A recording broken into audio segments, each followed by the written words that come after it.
Yes, guys, welcome back. It is Tuesday night. That means it's another call-in show. I hope everyone's doing good. And yeah, we've got a few things to talk about today before we open up the phone lines as well. We'll wait for everybody to come in as well. Get all the people here. Then we'll open up the phone lines. And got a lot of chat about Bobby the Juventus. Going to talk about the young guns in our team. In Jones, Elliott and Carvalho. We're going to talk about Liverpool considering selling the naming rights to the new Anfield Road stand. And then a little thing at the end, not Liverpool related, but Harry Kane maybe to Chelsea. We're going to talk about all them subjects. Then when all you guys get in there, we'll go open up these phone lines and get your guys' say on everything. And of course, it's Tuesday. It's Tuesday night. So I'm joined by my co-host. You go to Savage. How you doing, my friend? Yes! Sorry, man. VAR check, bro. It's gone through. My bad. We got people. What's going on in the chat, man? Yeah, you already know the vibes, bruv. Savage and that Luke Cage before Luke Cage and that bring up the Lionesses doing their thing too. No, let's go. Big up the Lionesses going to the final. They'll go win it as well. They go to win this cup. It's the better man. You can't have the women's team and the men's team both getting to the final and losing. Finals, yeah. You know, they got their name in it, guys. They got their name in it. As everyone in the chat as well. Big up Ryan. Hope you're doing well. Captain Sal, Mr. Conway as always. Cav in the house as well. Hope you're doing well, my friend. Chaz, how you doing? Good evening, Jamie. Keep up the great work. Thank you very much, Chaz. Appreciate it. Big up Gabriel. Big up yourself. Daz, how you doing? Manish, how you doing? Anish, Ryan, everyone in there. Hope everyone's doing well today. Yeah, so we're going to chop up some things, guys. We're going to get everyone in before we open up the phone lines. So we're going to just chop up some stuff. We're going to talk Bobby Firmino to Juventus. We're going to talk about the three young guns in our team, in Elliott, Carvalho and Jones. The naming rights to the new Anfield Road stand is about really being talked about. And some Liverpool fans ain't actually happy about it. So we're going to talk about it. And then Harry Kane to Chelsea at the end. And then we'll get you guys in and have your say. Remember, when we do open up the phone lines, you have 3 minutes. And all we ever say is just be polite and you'll be fine, guys. Don't be rude. Don't start arguments or fights, or you just be booted straight out. It's not I'm not that sort of platform. I like mature debates, mature adults coming in, chatting about football. No immature shit on this channel, guys. So big up to everyone. So Bobby Firmino to Juventus, guys. So it's been spoke about recently. So it's quite a lot of media at the moment. Liverpool considering cashing in on Bobby Firmino after Juventus make a 20 million bid for the striker. Liverpool have rejected a 20 million offer from Juventus for forward Bobby Firmino. However, the Seattle Giants are reportedly planning to return with another bid for the 30-year-old. So, what's your thinking on this? Juventus apparently, I'm not sure if it's true that they bid 20 million. Some media outlets are putting out there Liverpool have knocked it back. Bobby Firmino to Juventus. Do you see anything in this? Yeah, I think it's a legit offer from Juve, to be honest. I mean, I don't know the pricing and stuff if that's the right thing, but I do think they are interested in Bobby. And you know, why wouldn't they be? He's a top player. We speak highly of him all the time. For Bobby at the stage in his career, I mean, pretty much our whole front three, the original front three, have all they've all got to a certain age now, and Salah's the one who's got a contract. I would love Bobby to just stay at Liverpool forever, to be honest. Yeah. But for the man himself, he's thinking about his own career.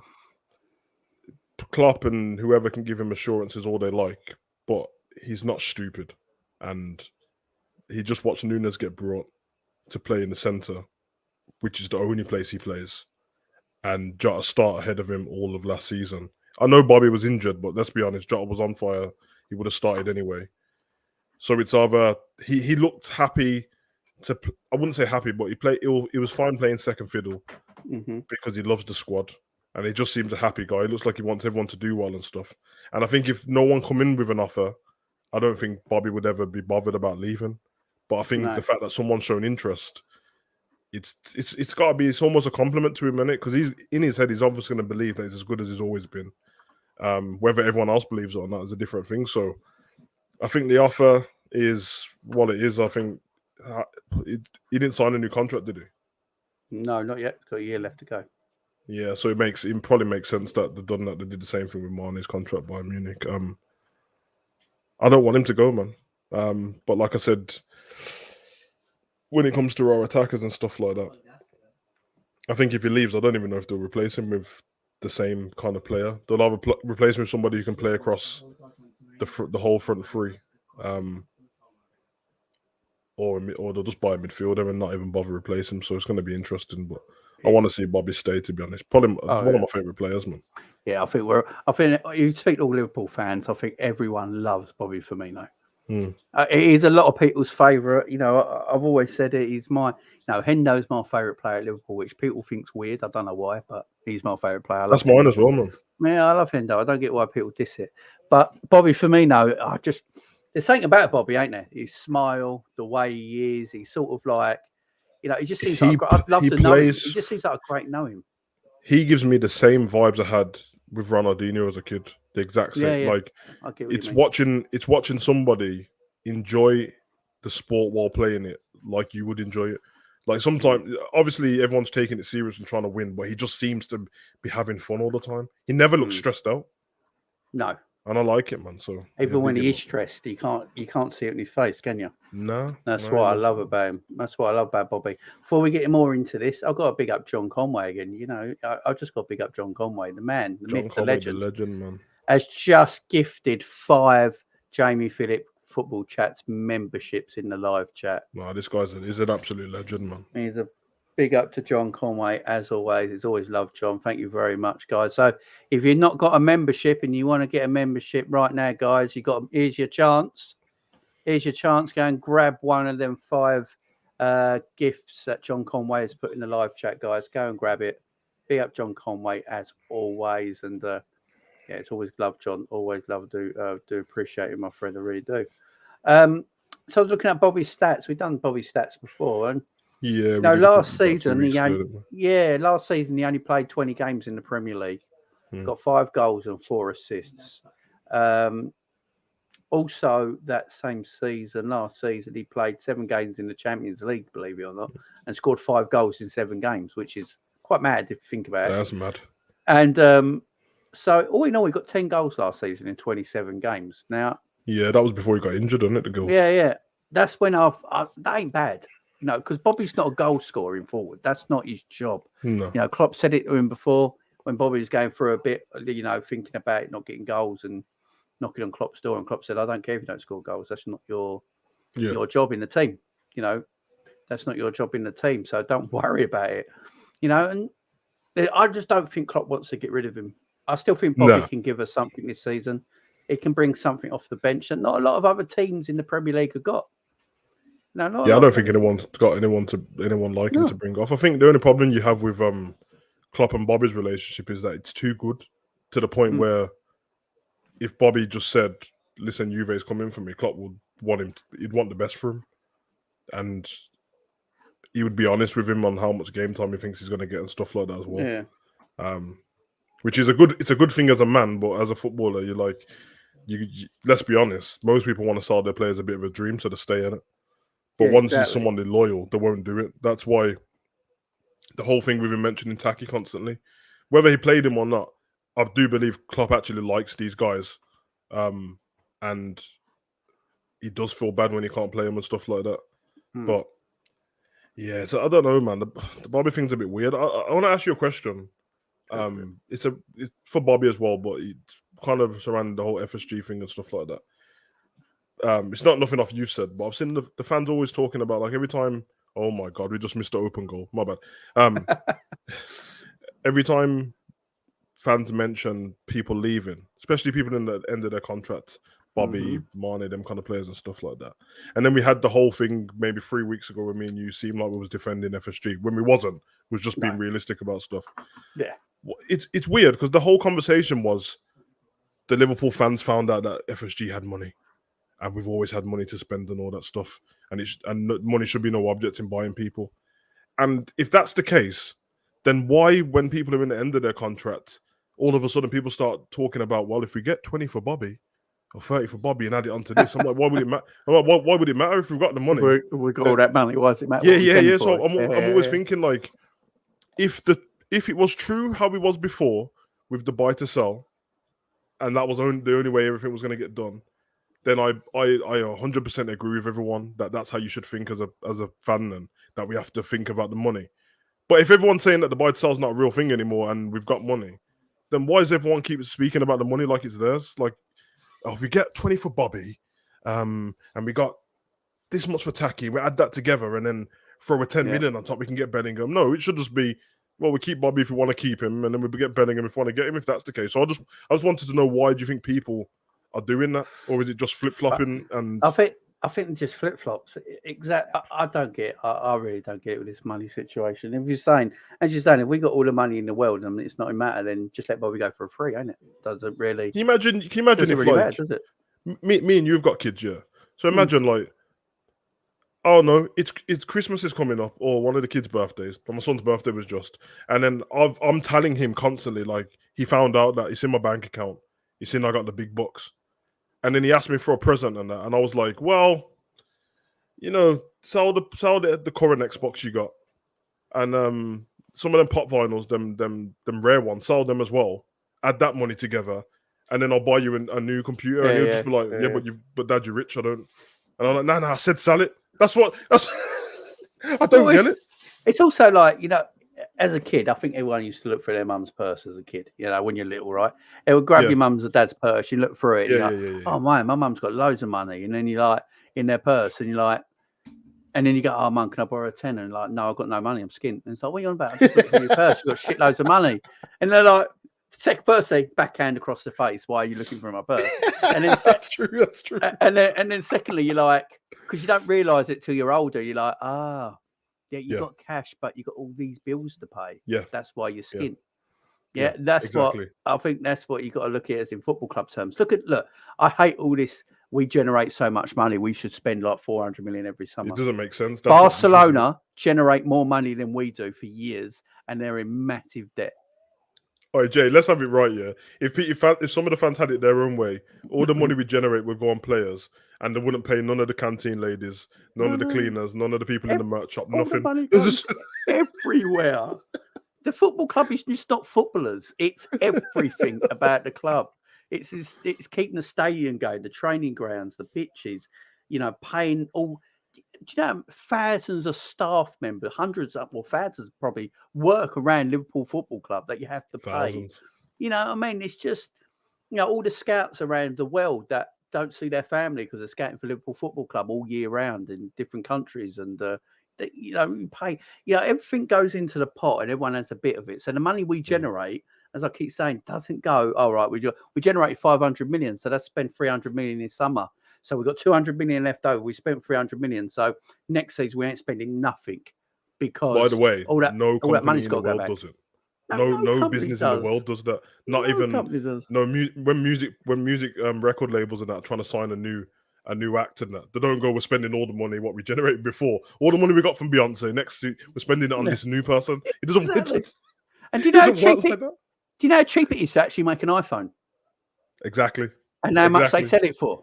Yeah. You know what I mean? It's just, it's business, guys. When, like, I keep saying about money generated, Barcelona in the last 10 years generated more money than Liverpool Football Club. They've got a stadium that's 100,000, for goodness sake. Yeah. And they were winning everything. They were the best club in the world. They're more commercial revenue than us the last 10 years. But they're in £1 billion in debt. So they're spending more money than they're generating. Yeah. And we're spending in the right way and not overspending. It's what I keep saying to people. If everyone wants Liverpool to do, to compete with City on a financial level, then we do what Barcelona did and we put ourselves in the shit. They're asking Frankie de Jong to take a pay cut while still buying people. It's mental. Can you imagine? Like, Klopp's got to tell everyone, all right, we've overspent. We've overspent this much money, and right. So, Salah, at 350 grand, it's going down. going back down to 180 because everyone's got to take a pay cut. You know, I'd be like, what? And then all the Liverpool fans would be like, oh, why have we fucked up? Why have we fucked up? Why is that? So you can't win. You can't win. I know. Luckily that all these players are like millionaires, because otherwise it doesn't sound too ethical, and it not playing. PK, the amount of time just took a pay cut. I think he took one for Depay as well. Yeah. Then he took one for Aguero. Mate, I don't know. Depay's making more pay cuts, and Jesus Christ, it's mad. But with Bobby, look, Bobby's still obviously a very good footballer. Otherwise, Juventus wouldn't be coming in for him. Simple as that. You know, if Bobby was a dead player, like people tried to tell me, then why is Juventus coming in for him? Bobby Firmino is a fantastic footballer. And as I keep saying, he's got stuff that they want him to replace Paulo Dybala. So that tells you a lot of what they think of Bobby Firmino, because they really rate Paulo Dybala. They just didn't want to give him the wages that he thought he was worth, and he went to Roma. But no, Bobby, look, he's got something off the bench. I'm looking around all the forwards in that top 6. I don't think there's one like Bobby. No, there's none. The only person I know who's adapted their game to play even anything like Bobby is Kane. All of a sudden, he started to do the false 9 thing, but Bobby's you're 100% right. There's no one like him. He's a special type of player. But I honestly was thinking earlier, man. I think football's like it's effed. You know, I think going forward, I worry for football in the next 5 years. If people's like the way all the wages and all that stuff's going now, people taking out loans and not paying stuff back, and people in debt and that. Mate, I can imagine that. Give it 5 years, there's going to be some big teams that they're going to need bailing out, or they're going to go under. They're going to go into administration and stuff. And I can imagine the wages. Can you imagine the inflation in 5 years? Like average players, or not average, I don't want to be rude, good players are on like 270 plus in some clubs. They're going to be on 500 grand in 5 years. It's madness, ain't it? It's mad. It's like Shearer back in the day. He was on 35 grand a week, and he was the most expensive player in the league. Mad, you know what I mean? Now look at it, 35 grand. Should have had a wage cap, man. They should have had a wage cap. Now you look at it, 35 grand is a youth player. Do you know what I mean? It's madness. It's mad, isn't it? Because to us, players are getting that. To all of us, 35 grand a week is ridiculous money. Yeah, exactly. Like you're set for life, innit?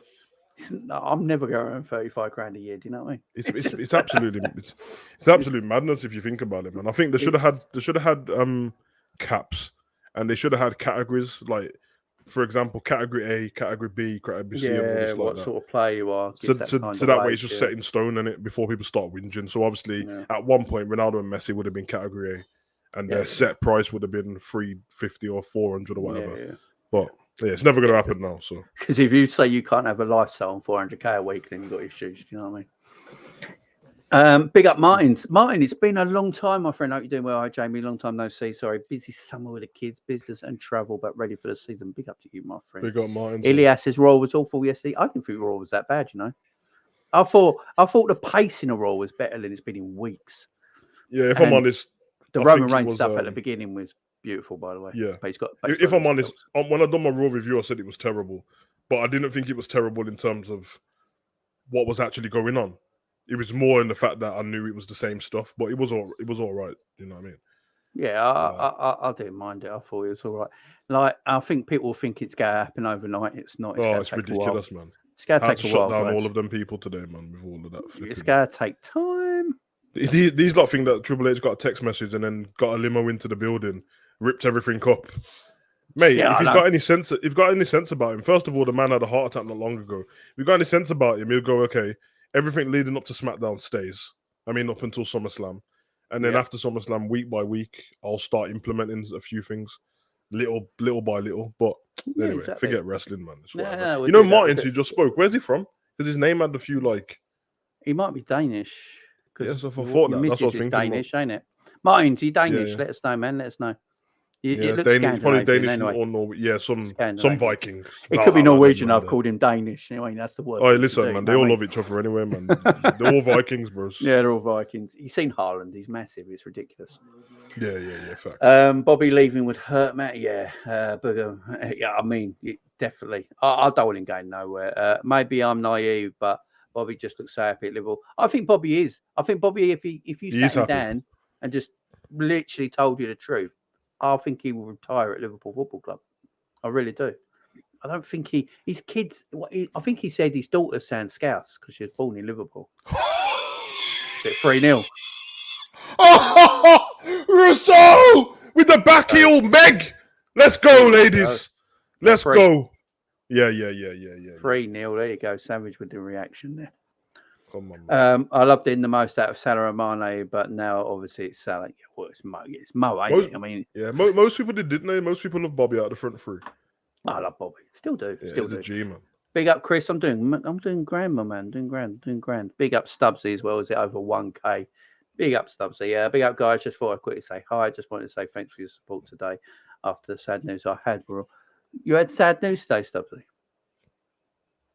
Yeah, I hope you're all right, man. Stubbsy, I didn't know. I haven't got a message from you or anything, man. DM me, my man. I'm sorry to hear that. My kids he's put it in the chat, bro. Yeah, my kids had my phone all day. Is it at the bottom? It's not far from the bottom. It's underneath Ant's message. Right, let me get it. Yeah, thoughts with your wife's granddad, bro. Yeah, thoughts with your wife's granddad, Stubbsy. Yeah, mate. Yeah. Mate, if you need to talk, just DM me, yeah? If you want to chat. Or you got my phone number, just give me a bell, mate, and I'll talk to you.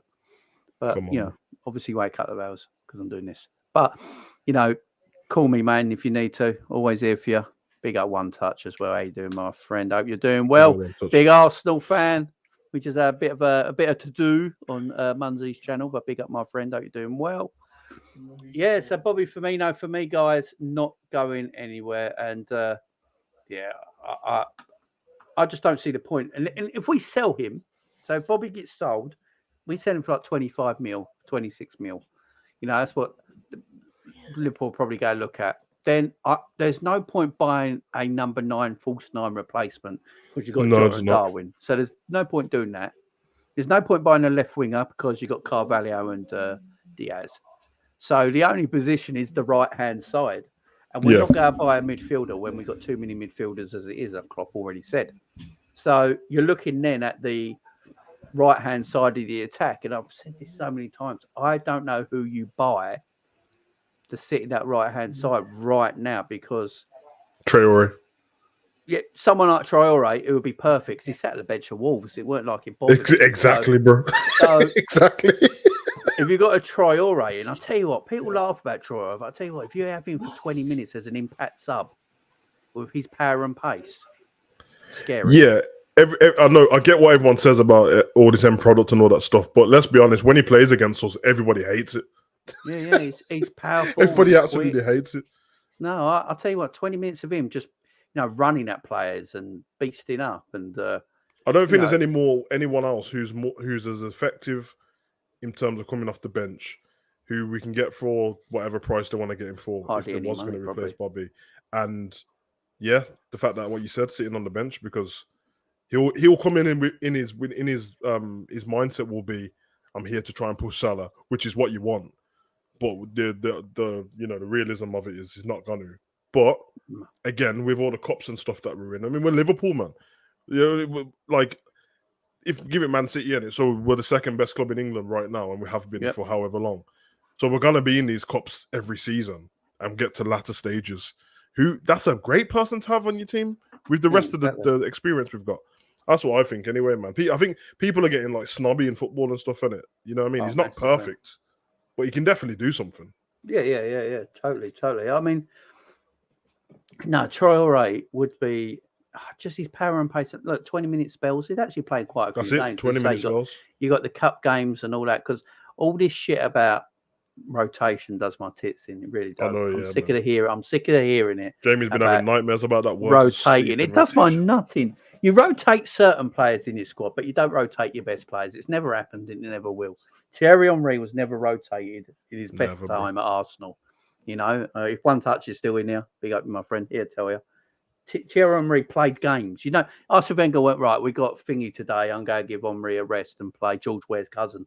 You know what I mean? It's just not, it ain't going to happen. He'll come off in games as a sub, maybe, when he needs to be rested up for 20 minutes just so he can go again the following game. But, Messi never got Ronaldo. Shearer played every fucking week for Newcastle. He went apart from when he was injured. They didn't. You know what it is, man? It's madness. every time people trying to bring up, especially with last season, and I'm not calling anyone out, but every time people bring up like the numbers of minutes, every time I see in the chat, 3,000 minutes for Hendo and Bud, and nobody does it with context. Nobody ever brings it up because it's like what you said just with when you read out Bobby's stats. You said I think 20 games, and then it was like GA was like 10 in it.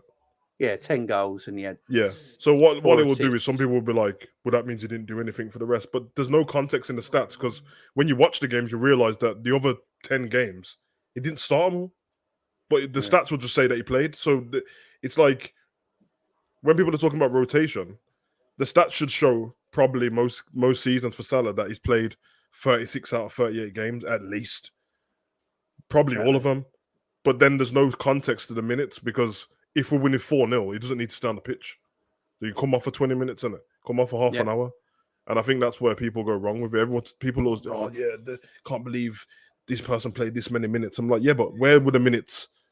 Where were they carried around? Was 90 minutes in this game and 1 minute was 10 minutes. One game was 10 minutes. No one ever says anything. So no, exactly. I mean, yeah, when you look at stats at paper, you know, it's like someone scoring goals, ain't it? They got 15 goals this season, and you realise every goal was like the fifth goal of a 6-0 win. You know, it's not really. It's not. It's good you're scoring goals, but it's not like the match-winning goal. Yeah, it was like the goal that gets, you know. Was it Pogba last season? I remember because I was watching the first couple of games of the season. I think he got the game against Leeds. He got 4 assists in that game, and after 3 games, he was on 7 assists. Yeah, and I swear he finished the season on 8. Yeah, he didn't assist again. So people would just be like, "Oh, no, we had a decent season." I'm like, "No, we didn't, bro. They were in 3 games." Yeah, Son used to do it. To be fair, I love Son, and he does way more on the pitch than everyone thinks. But there was times when he was scoring like 12, 13 goals, 14 goals a season or whatever, and then you'd be like, "They all came before Christmas," and then after Christmas, it was like 3 goals. Yeah. Exactly. I mean, that's why I never really look. I always just watch a game of football and see what. The only stat that matters in football is who won or lost. I'm telling you, that's all that matters. I've only started looking at stats since we've been online, to be honest. Because I mean, it's just a thing, ain't it? Stats are stats now, isn't it? Big up Gary. Bobby stays, lads. There's too many fickle Liverpool fans these days. He's unique with his smile and flair. 20 million won by replacement. Let's face it. Yeah, exactly. Facts. And the thing is, though, if Salah can get you. Sorry, not Salah. If Bobby Firmino can get you like, say, 8 goals next season coming off the bench because he's going to be more of an impact sub. If you sell him for that, you're going to have to buy a replacement, which, look at football nowadays, a replacement for a squad player is 30 million. So, and then are they guaranteed to get what Bobby gets because he ain't going to get that game time because where's he going to play? So, yeah, you got to look at it sensibly. I think we just let Bobby go for free at the end of the season and have a big celebration at the last day at Anfield. Yeah. So and Bobby goes out in style. Same with James Milner. Milner and Firmino at the end of next season, in the last game at Anfield next season, whatever happens in that match, you celebrate Milner and Bobby, and they go out in style. 4-0. Mate, I know you said it the other day, but their goalkeepers are terrible, bro. I know. They're free. When you go away and see the highlight to the last goal, oh my god! It's bad, isn't it? I mean, chocolate is toxic for dogs. What the hell? Oh, my dog's razor just joined me with. Oh yeah, but you can get doggy chocolate. You get doggy dog chocolate. Yeah, which is nice. Which is madly nice. But no, we're all on the thingy that Bobby Firmino stays, guys. We don't think he goes anywhere. Obviously, It looks like Juventus might come back. Yeah, Firmino is believed to be valued by the club at around 25 to 30 mil. Yeah. The thing is, though, I do think if Juventus come with that 25 mil to 30 mil price, the club might think about it. I agree. And I think it will be the end of the false 9 and there won't be no more false 9. It'll be out-and-out strikers only. Exactly. And but apart, talking about Bobby, let's go to some younger talent in our squad. Some younger talent that I'm proper excited about seeing this season. I know everyone else is. Curtis Jones, Harvey Elliott, and Carvalho. And yes, I've put Curtis Jones in for all the haters. Now, come on, Curtis Jones. Look, the Curtis Jones hate has got to stop, guys. It really has. we always pick as fans. I don't know why, but we always pick on a certain player in our club. I have no idea why. Facts.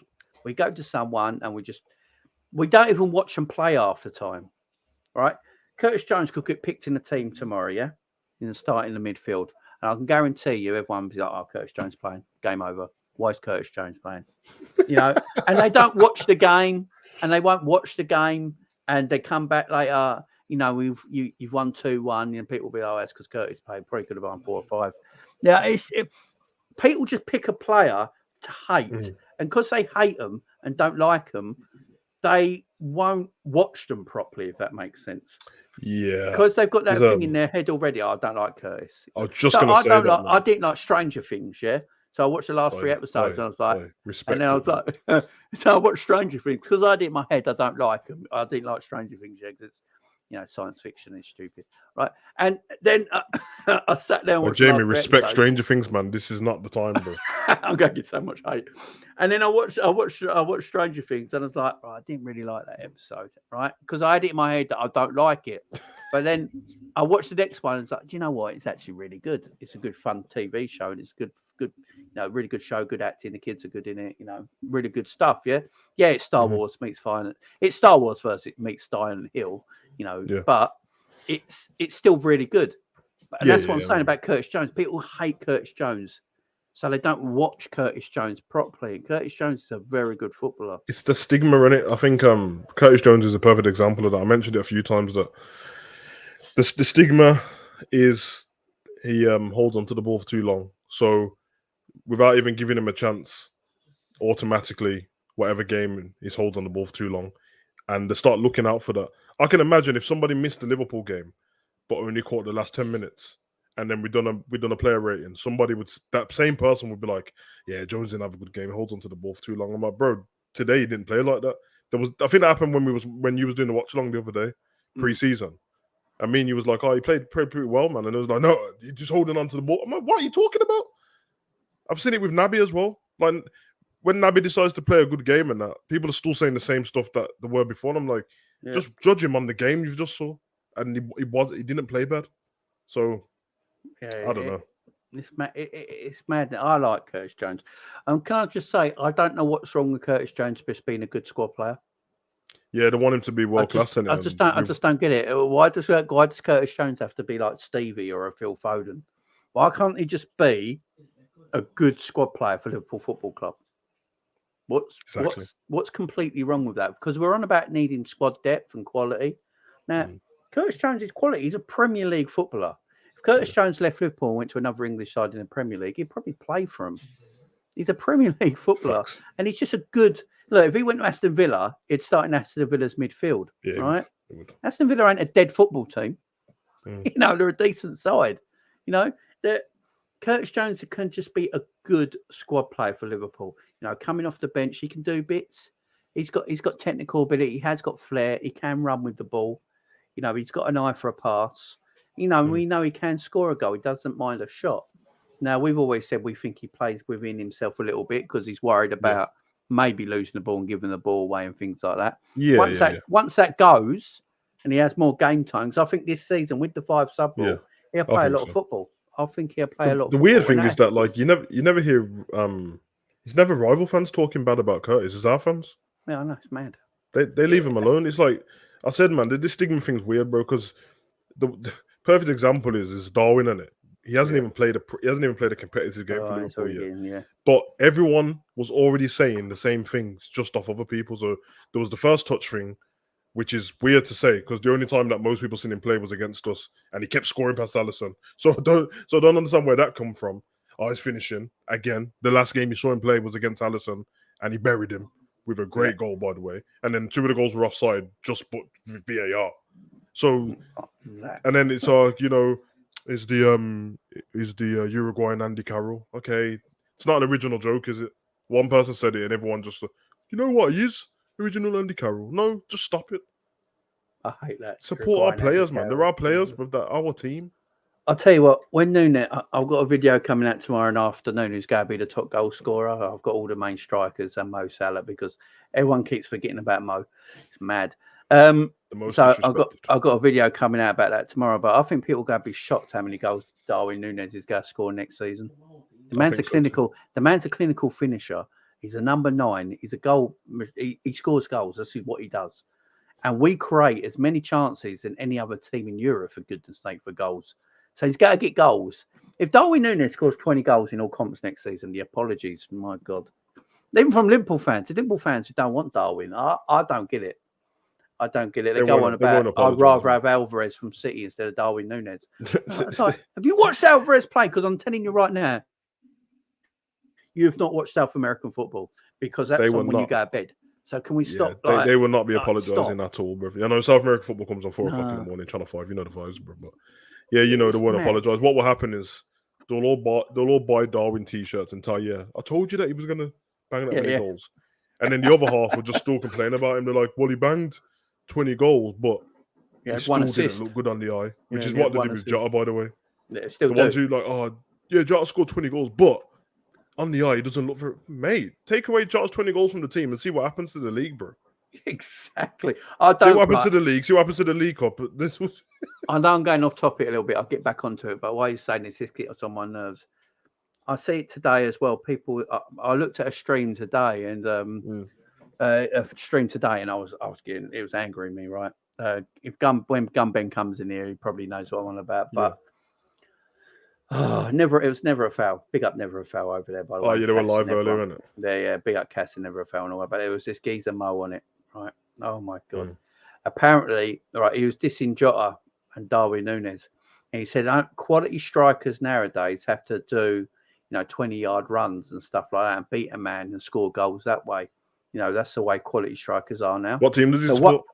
Yeah, he's an Arsenal. I think he's a Chelsea fan, actually. So then I messaged him. I put in the comments, well, Mo, that means you can't like Haaland either, because that's not what Haaland does either. Yeah. Haaland don't dribble past people and take people on. Haaland's build-up play isn't that great, and I've watched Haaland. His build-up I've actually watched Haaland. Really. Haaland's just a world-class goal scorer. His build-up play ain't great, right? Yeah. And so I said, it must be the same case. And it's like, no. So, and then they're talking about goal scorers. And like dissing Jota, all he does is score goals. That is the maddest statement. But I was like, this statement's not new as well. Like, people talk about this all the time. And I got in the chat and was like, Cass, let me on. Let me on. And I don't understand what's wrong with goal scorers just scoring goals. Am I new to football, or is a goal scorer's point in a game to score the goals of their club? Have they got to now look sexy on the ball and do first touches, take people on, do a rainbow flick, knock it up with their left foot, smash it in the corner of their right foot to be noticed? Or can you just be a goal scorer? The thing is, Gary Lineker was just a goal scorer. Yeah, a great goal scorer. And he was one of the best of his generation. I know that generational thing, but Gary Lineker was. He wasn't the greatest footballer, but my God, what a goal scorer. He was so good. He went to Barcelona, for goodness sake, and played under Johan Cruyff. So you don't think Johan Cruyff knows what he's on about? One of the greatest minds in ever in football. That Jota thing is not... First of all, there's nothing wrong with just being a goal scorer, but second of all, it's a lie. He doesn't just score goals. I know. That's not what all Jota does. He's involved in stuff. You know what I mean? Yeah, we know that sometimes he puts his head down and just kicks through the ball. Yeah, whatever, man. Everyone has different things in it. But like that's not the truth. And there's been plenty of top players through the years that have won their team trophies and leagues, or just been great for if you play for a lesser club, stop their team from getting relegated. Kevin Phillips, these Dons. Great players, bro. Jermaine Defoe. What was okay? Because he's one of my favorite players. What else was Jermaine Defoe doing? Who said it as well? I think some manager said it. When was Jermaine Defoe crossing the... Do you remember Jermaine Defoe crossing the ball in? Ever? No. Who was the Tottenham manager? Who was the Tottenham manager who started dropping Jermaine Defoe? And he literally came out and said in the press that all he does is score goals. It wasn't AVB, was it? Yeah, it was AVB. That's it. AVB, Yeah. He dropped Defoe because, and everyone asking, why are you dropping Defoe? And he said, all he does is score goals. And everyone's like, yeah, he's a striker. Because people have it in their mind that you got to do all this stuff before scoring. No. That's usually how international tournaments are won, by people just scoring goals. Yeah. Miroslav Klose, Mario Gomez. Bruv. Yeah, Mario Gomez is the one. Would you call Mario Gomez a world-class footballer? I wouldn't. Nah, it's top. But was he a world-class finisher? Yeah, he was That's world the class finisher. difference. Man, Miroslav Klose was breaking all World Cup records constantly, and Yeah. I swear because I used to play up front and I used to watch him. I'm like, this geezer's ridiculous, and then I watch it and I'm like, oh, he just makes really good runs all the time and then Yeah. scores. Now, first of all, you have to make good runs to score anyway. So therefore, Jar's movement's actually pretty damn good. Chicharito do anything else than score goals? No, just It bang didn't. goals in it, and he got credited for it as well. Some of the best movement I've seen in the game, and that's it. And then he scores the goals. And it's not a diss, by the way. It's actually a compliment. If you're a striker and all you do is score goals and the goals are high, then what's your problem, bro? If you're a striker and not scoring goals, there's an issue. Simple as that. Yeah. Stefan Gievarch is one of the worst forwards I've ever seen in my life. Josie Altidore, them man. Yeah, I mean, terrible. Victor Anichebe, trash. Yeah. And people go, oh, but Jota had to go out because he gets 20 goals last season. And by the way, the season before that, when he joined us, he was smashing goals for fun, and then he got his injury. He was. So the man's a goal scorer. His game for goals is actually really good. And I think you'll sleep on him. I wouldn't be surprised if Jota got 15 goals next season. Won't surprise me, even if he's not playing all the time. How come no one said that about Origi, bro? Yeah, I know. Literally, he's known at Liverpool for scoring goals, bro. All Origi does is score goals. He hasn't got build up. Yeah, and we love him for it. Yeah. It's weird, ain't it? Ain't it strange how we pick and hate on people in football? It's a madness. But let's get back to these young boys. Yeah, man. Harvey Elliott. Harvey. The prince. The young prince who's soon to be a king. I'm telling you, this kid, Harvey Elliott's special. I love Harvey Elliott. He's had a great pre-season so far as well. Looks stronger, looks fitter. Yeah, I was watching the training. That picture you sent to me of Trent looking like the Incredible Hulk. Did you see Carvalho Elliott behind him as well? Yep, and then I sent you that, and then earlier I watched them training in Austria. Yeah, and I realised that because I was like that's it's a still image, so it could enhance Trent a little bit. But then I was watching him, I was like, oh no, he actually looks like that. No, he's big. So is Elliott. And Harvey's been I mean, I said that to you, didn't I? Earlier, I said that he was looking a bit chubby. Yeah. You have it, man. There you go. It's just I love it, bro. The man's getting big and strong, and Salah looks more ripped as well.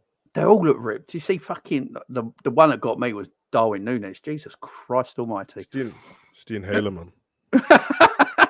I've got to say, though, the best picture out of all that was Alisson. I don't care what anyone says. I have a man crush on Alisson. I don't give a shit. Alisson's a legend, man. Can that man look? That man can make a paper bag look. He could look great in a paper bag, couldn't he? Let's face it. That picture of him with the fish, with the catfish, with the Alps behind him. Yeah. God, if you weren't gay, you know what I mean. It would make you.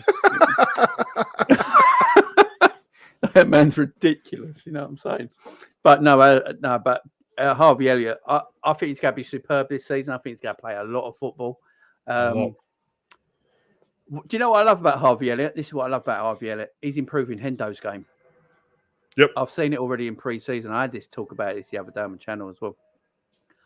What I think Hendo's noticed, I think this is what's so good about competition. Hendo is not a stupid man. And he's looked at Harvey Elliott and he knows Harvey Elliott's the future of the midfield. You know, he's going to play in that midfield free. But Hendo wants his spot. No one likes losing their spot. I don't care who you are. No one wants to lose their spot. No one. And Hendo's performances will have to rise because if they don't, Harvey Elliott is taking that spot. And that's why, the other day in the pre-season, and Hendo came on like it was a Champions League final because, he just watched Harvey Elliott play and he's like, shit, this kid is special. And I love him, man, because Hendo's that kind of guy, isn't it? He really always wants the best for Liverpool on it. Yeah. So you can imagine that he knows that when his career's done at Liverpool, he wants whoever takes his spot to be great. At the same time, he'll put that to the back of his head and be like, all right, you little shits. You're going to try to take my spot. I'll show you. And I love it, man. I love it. It's what he needs. And also, I think it excites a lot of the players as well. Sometimes, there's being efficient and getting results in that. But people still want to have fun playing football. So if you're seeing these kids come in, the excitement, movement and stuff, on top of that, you've got Diaz and then you've got Nunez new as well. It excites you, man. That's why Salah looks so happy. He looks really happy. Do you remember when we spoke before, and there was all that stuff about Salah's contract? But when he spoke, I can't remember what interview it was, but they asked him about the contract, and he said something like it was not money, it's other things.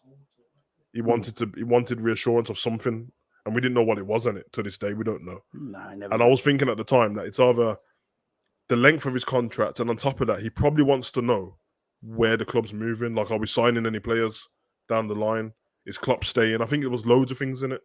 And it makes sense, bro, because you're going to want to, because if you're looking at it, he's thinking, well, whatever team I'm going to go to if I do get signed, who's there? Now, the likelihood is it would have been somebody out of the Prem. Yeah. Even though no one came in for him, you're looking at Real Madrid, PSG, one of them. PSG, I get to play with Messi and Mbappe and all that. Real Madrid, I get to play Benzema and all these. So now he's like, yeah, I've got these young guys coming in and that. I'm a senior player. I get to show them. I think he loves it, man. Perfect. You're right, man. I think Elliott's going to be, mate. He's exciting every time he jumps on the pitch. I love watching all of them play. To be honest, man, I actually can't wait to see some of them cup games when I see all three of these lot play on the pitch together. Yeah, it's going to be. They dope, will man. as well. They will as well. I look at Harvey and I'm thinking, big up England making the final. By the way, big up the Lionesses. Big up the Lionesses. They got to be firm. White's in absolute bits. Oh, big up to them. I love it. Do you know? I love it that the women's game is getting the attention it deserves now. And big up to Lionesses. And I love the fact they're getting the attention they deserve. So with Harvey Elliott, I think I said Harvey might start the season. I think actually Hendo might start the season. Because I think he will. It's a safer pair of hands at the moment. Fulham's going to be a tricky game, by the way. That first game of the season away to Fulham, 12:30 kickoff. It's going to be a very tricky game because it's Fulham's first game back in the Premier League. They're at home. Yeah. They want to start it off well. So it's going to be a tricky game. So I will go with Hendo. But with Harvey, would you say at this moment in time, if Harvey don't start a game and he doesn't start a game, does Harvey then become Salah's replacement at right wing if Salah needs to come off? Because I believe the 2 assists Harvey's got this in pre-season so far came when he came on for Salah in that right-hand side of the attack. He's got very good awareness. He's got very good awareness in that side of the pitch as well. I think it will just be the right side. So I think Hendo or Salah. I think that's what it will be. Because the likelihood is Salah's the one who's staying on the pitch. Yeah. For 90 minutes. And Hendo will come off. He normally does. Yeah, definitely. I think by the time there's a sub for Salah to come off, Elliott would already be on the pitch. So I think it's a nice spot to be in, to be fair, because he can showcase both parts of his game, and it gives Hendo, you know what I mean? Hendo he runs himself into the ground for Liverpool and that, so he's gonna need more of a break. Yeah. So he might come out the blocks firing Hendo and then halfway through the season die out. And Salah's gonna come out firing anyway. So but I think you're right, man. I think he's got that right side, whatever happens, that right side sub, he's got that tied up. You know what I mean? So I think that's perfect. I've been impressed with him, I've got to say. No, I won't put too much on him this season. Like, I'm not going to say how many goals he should get and how many assists. I'm just going to let him be an 18-year-old kid playing for Liverpool Football Club that he supports, having the time of his life. But he has got the quality. This ain't an average footballer we're talking about. I don't care how old he is. He has got the quality and he's shown it already. And he will do bits of Liverpool Football Club. And at the end of the day, doesn't what matter. I say you say, or anyone in chat says, Jurgen Klopp loves him, and that's all that matters. Carvalho, another impressive player so far in pre-season. I love this guy's mentality as well. I've been listening to him in interviews today as well. He's guaranteed himself to go to a World Cup with Portugal. I love it. Yeah, I absolutely love his mannerisms, his mentality. And when I see him play as well, he's a very good footballer. And rivals are actually, this one's shocked me, I've actually seen rivals talking about Carvalho and actually are upset that Liverpool got him. His talent's undeniable, bro. Yeah, they'll see it. There's no point people trying to fob off what he did last season for Fulham because it was in the Championship, because the Championship's better than some of the leagues, the foreign leagues. I think he'll get spoke about a little bit less, but it's just because he feels like the more mature player out of everyone. It doesn't really matter about his age. He just feels like he's meant to be in the Liverpool squad, like he's been there for a while. Yeah, he does, man. Exactly. It's very weird because when you see them as lined up and that, he looks like the youngest one. He looks like the little kid out of them. Then he gets on the pitch, and I'm just like, I don't even look to see what he's doing too much. I just think he knows what he's doing. He gets on with it, and I think it's a nice spot for him to be. Wherever he comes on, whether he comes on for Thiago, whether he comes on for Diaz. I think, you know what? I think what I just said about Elliott is going to be exactly the same for the left-hand side of left midfield side. and attack is Carvalho, the right is Elliott. Yeah, I agree. I totally agree. I can see that happening. I mean, I don't think Jota. I think Jota is. I think Darwin Nunez will eventually be the number 1, number 9 for Liverpool in the attack. I don't think he is right now because Jota did bang goals. That's just not pretend Jota didn't do anything last season. He's just injured that right now. So Darwin Nunez will start the season, but I think eventually it'll be Darwin number 1, Jota number 2 for the number 9 position. Then you've got Carvalho, who's going to be on that left-hand side as the number 2 to Luis Diaz. And Harvey Elliott at this moment in time will be that right-hand side, either midfield or the number 2 to Mo Salah going forward this season. And that ain't a bad lot of combinations. It really ain't. It's not bad at all, man. If I was Darwin, I would obviously not to put too much pressure on yourself, but the best want to be the best in it, you know what I mean? Yeah, but exactly. I would be thinking, listen, Jota's my teammate. It's all like healthy competition, what I'm talking about, by the way. Everyone don't even start people doing that, what they do to Salah and Mane. I'm just saying that healthy competition. I've been a footballer. I would look at the teammate and I'm like, he's out injured, and that's the spot I'm gonna take advantage of that. I'm gonna have it so by the time he comes back from injury, Klopp can't start him. Yeah, exactly. And to be fair, that's what happened. That's what happened with Jota in the first place when he came to the club. And it's what happened with Mane when Jota got injured and he went to number 9. And he's like, listen, Jota, sorry, but you're not starting here again for the rest of the season. And there's nothing wrong with it because either way, it's going to help the club. Exactly. And if you think about it, same happened with Trent when Klein got injured. Trent came in. Man. Klein could never push him out again because, Trent was just phenomenal. I'm going to say it, generational. I don't care. Trent is. Big up, Ram. How you doing, my friend? Hope you're doing well. You got Ram, man. So let's go on now because I think them 3 are going to be excellent. I've got no problem with the Jones, Elliott, and Carvalho. It adds to our depth. It makes us better than we were last season, in my opinion, especially in their midfield areas. And they're all going to play a lot of games because there's 5 subs. There's a lot of football to be played. We're in 4 competitions, or Premier League, Champions League, FA Cup League. There's a lot of competitions to play, and everyone's going to get great game time. 100%. Now, before we get the callers in, I just want to talk about this quickly. So Liverpool consider selling the naming rights of the new Anfield Road stand. Now, a lot of people are not happy about this because, Liverpool is a very traditional club, and all that sort of thing. And it's like selling your soul sort of thing. And but in today's football, with how much revenue, commercial revenue is such a big factor in how football clubs are run, I don't blame the club for doing it. I really don't, because I look at all the stadiums around the world and all that, and naming rights is a big thing. Look at Madrid. I think Madrid's bringing 400 million a season with their naming rights to the stadium next year. It's just a big thing. Do I like it? Probably not. Do I understand it? Yes. Don't know about yourself, man. I got 2 views on it. If I'm coming from the business standpoint, then I guess it's always going to make sense. I just think that, like, with so much changing in football and so much being about revenue and money and things moving forward, a little bit of tradition left behind is a beautiful thing, man. And yeah, exactly. You know what I mean? I just think, don't get me wrong, but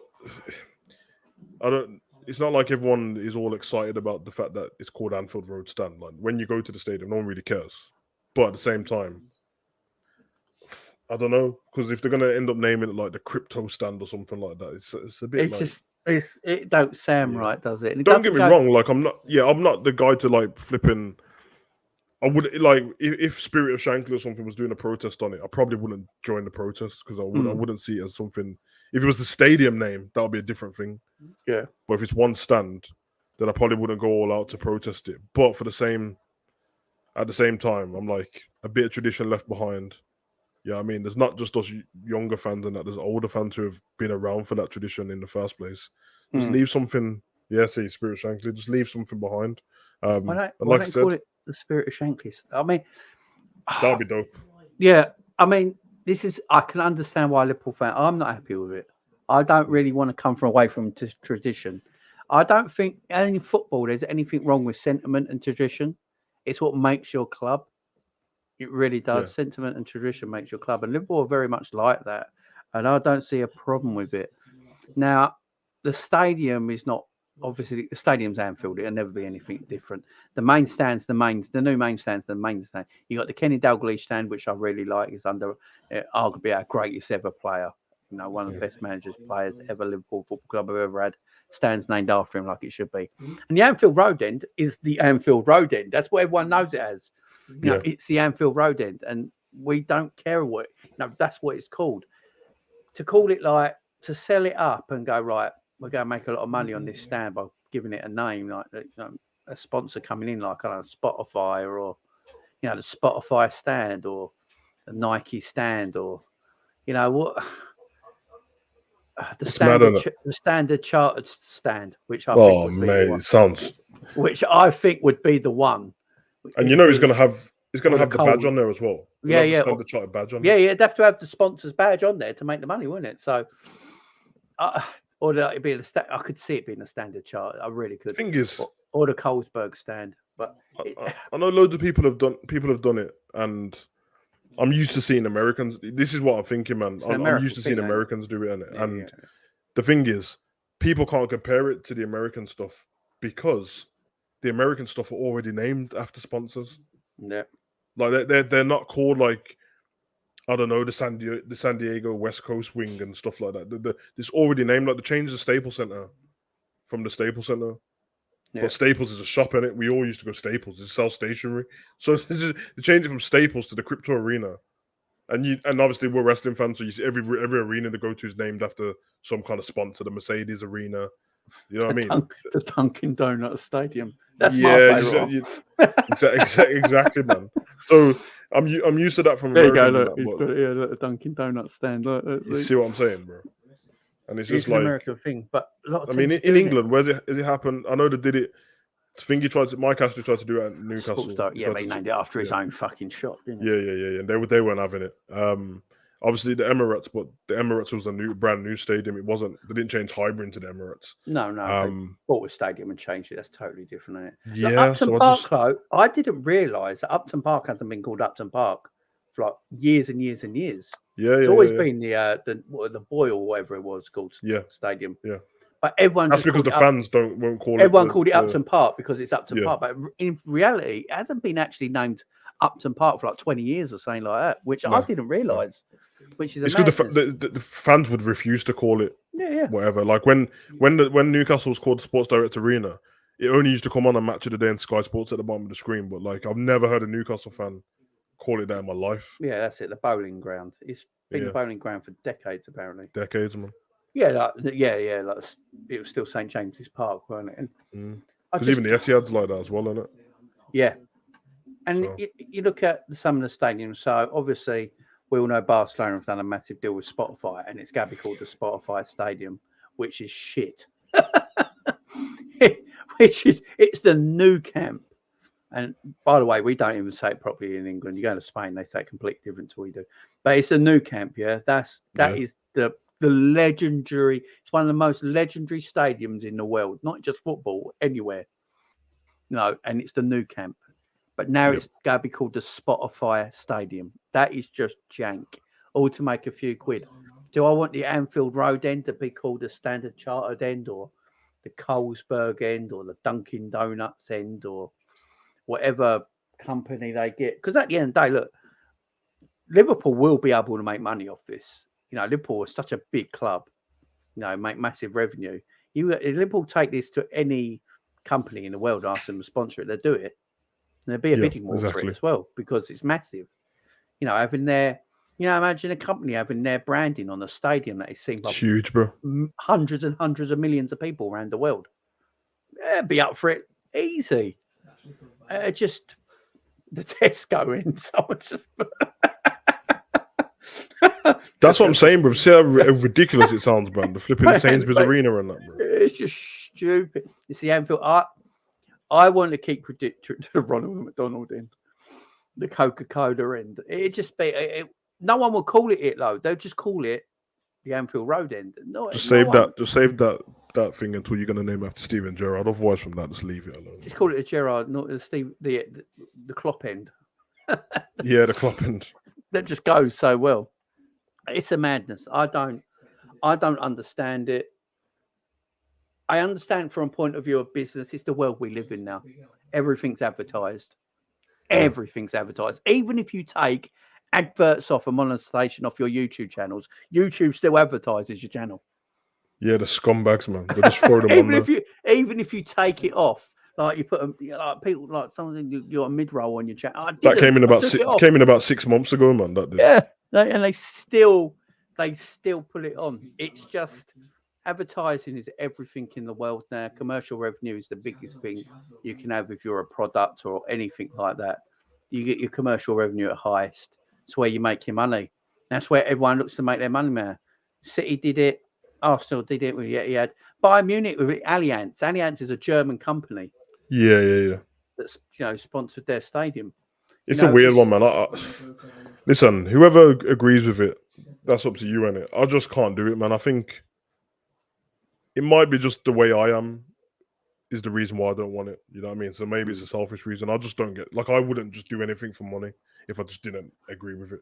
So that's kind of how I see Liverpool. It's just, you know what I mean? Leave the fans with something, man. You know that bit by bit, in about 10 years, we won't have much left anyway. We just about have the team. So for now, just leave us with, But you're right, Spirit Shankly won't have that, mate. No, I don't think it'll go through. Big up Zane with the super chat. As always, my friend, hope you're doing well. We are calling one of our ends a Gabriel Zeus stand after he becomes our top goal scorer this season. Oh, Jesus Christ. Big up Zane, big up. Thanks. Zen's an Arsenal fan, isn't it? Yeah.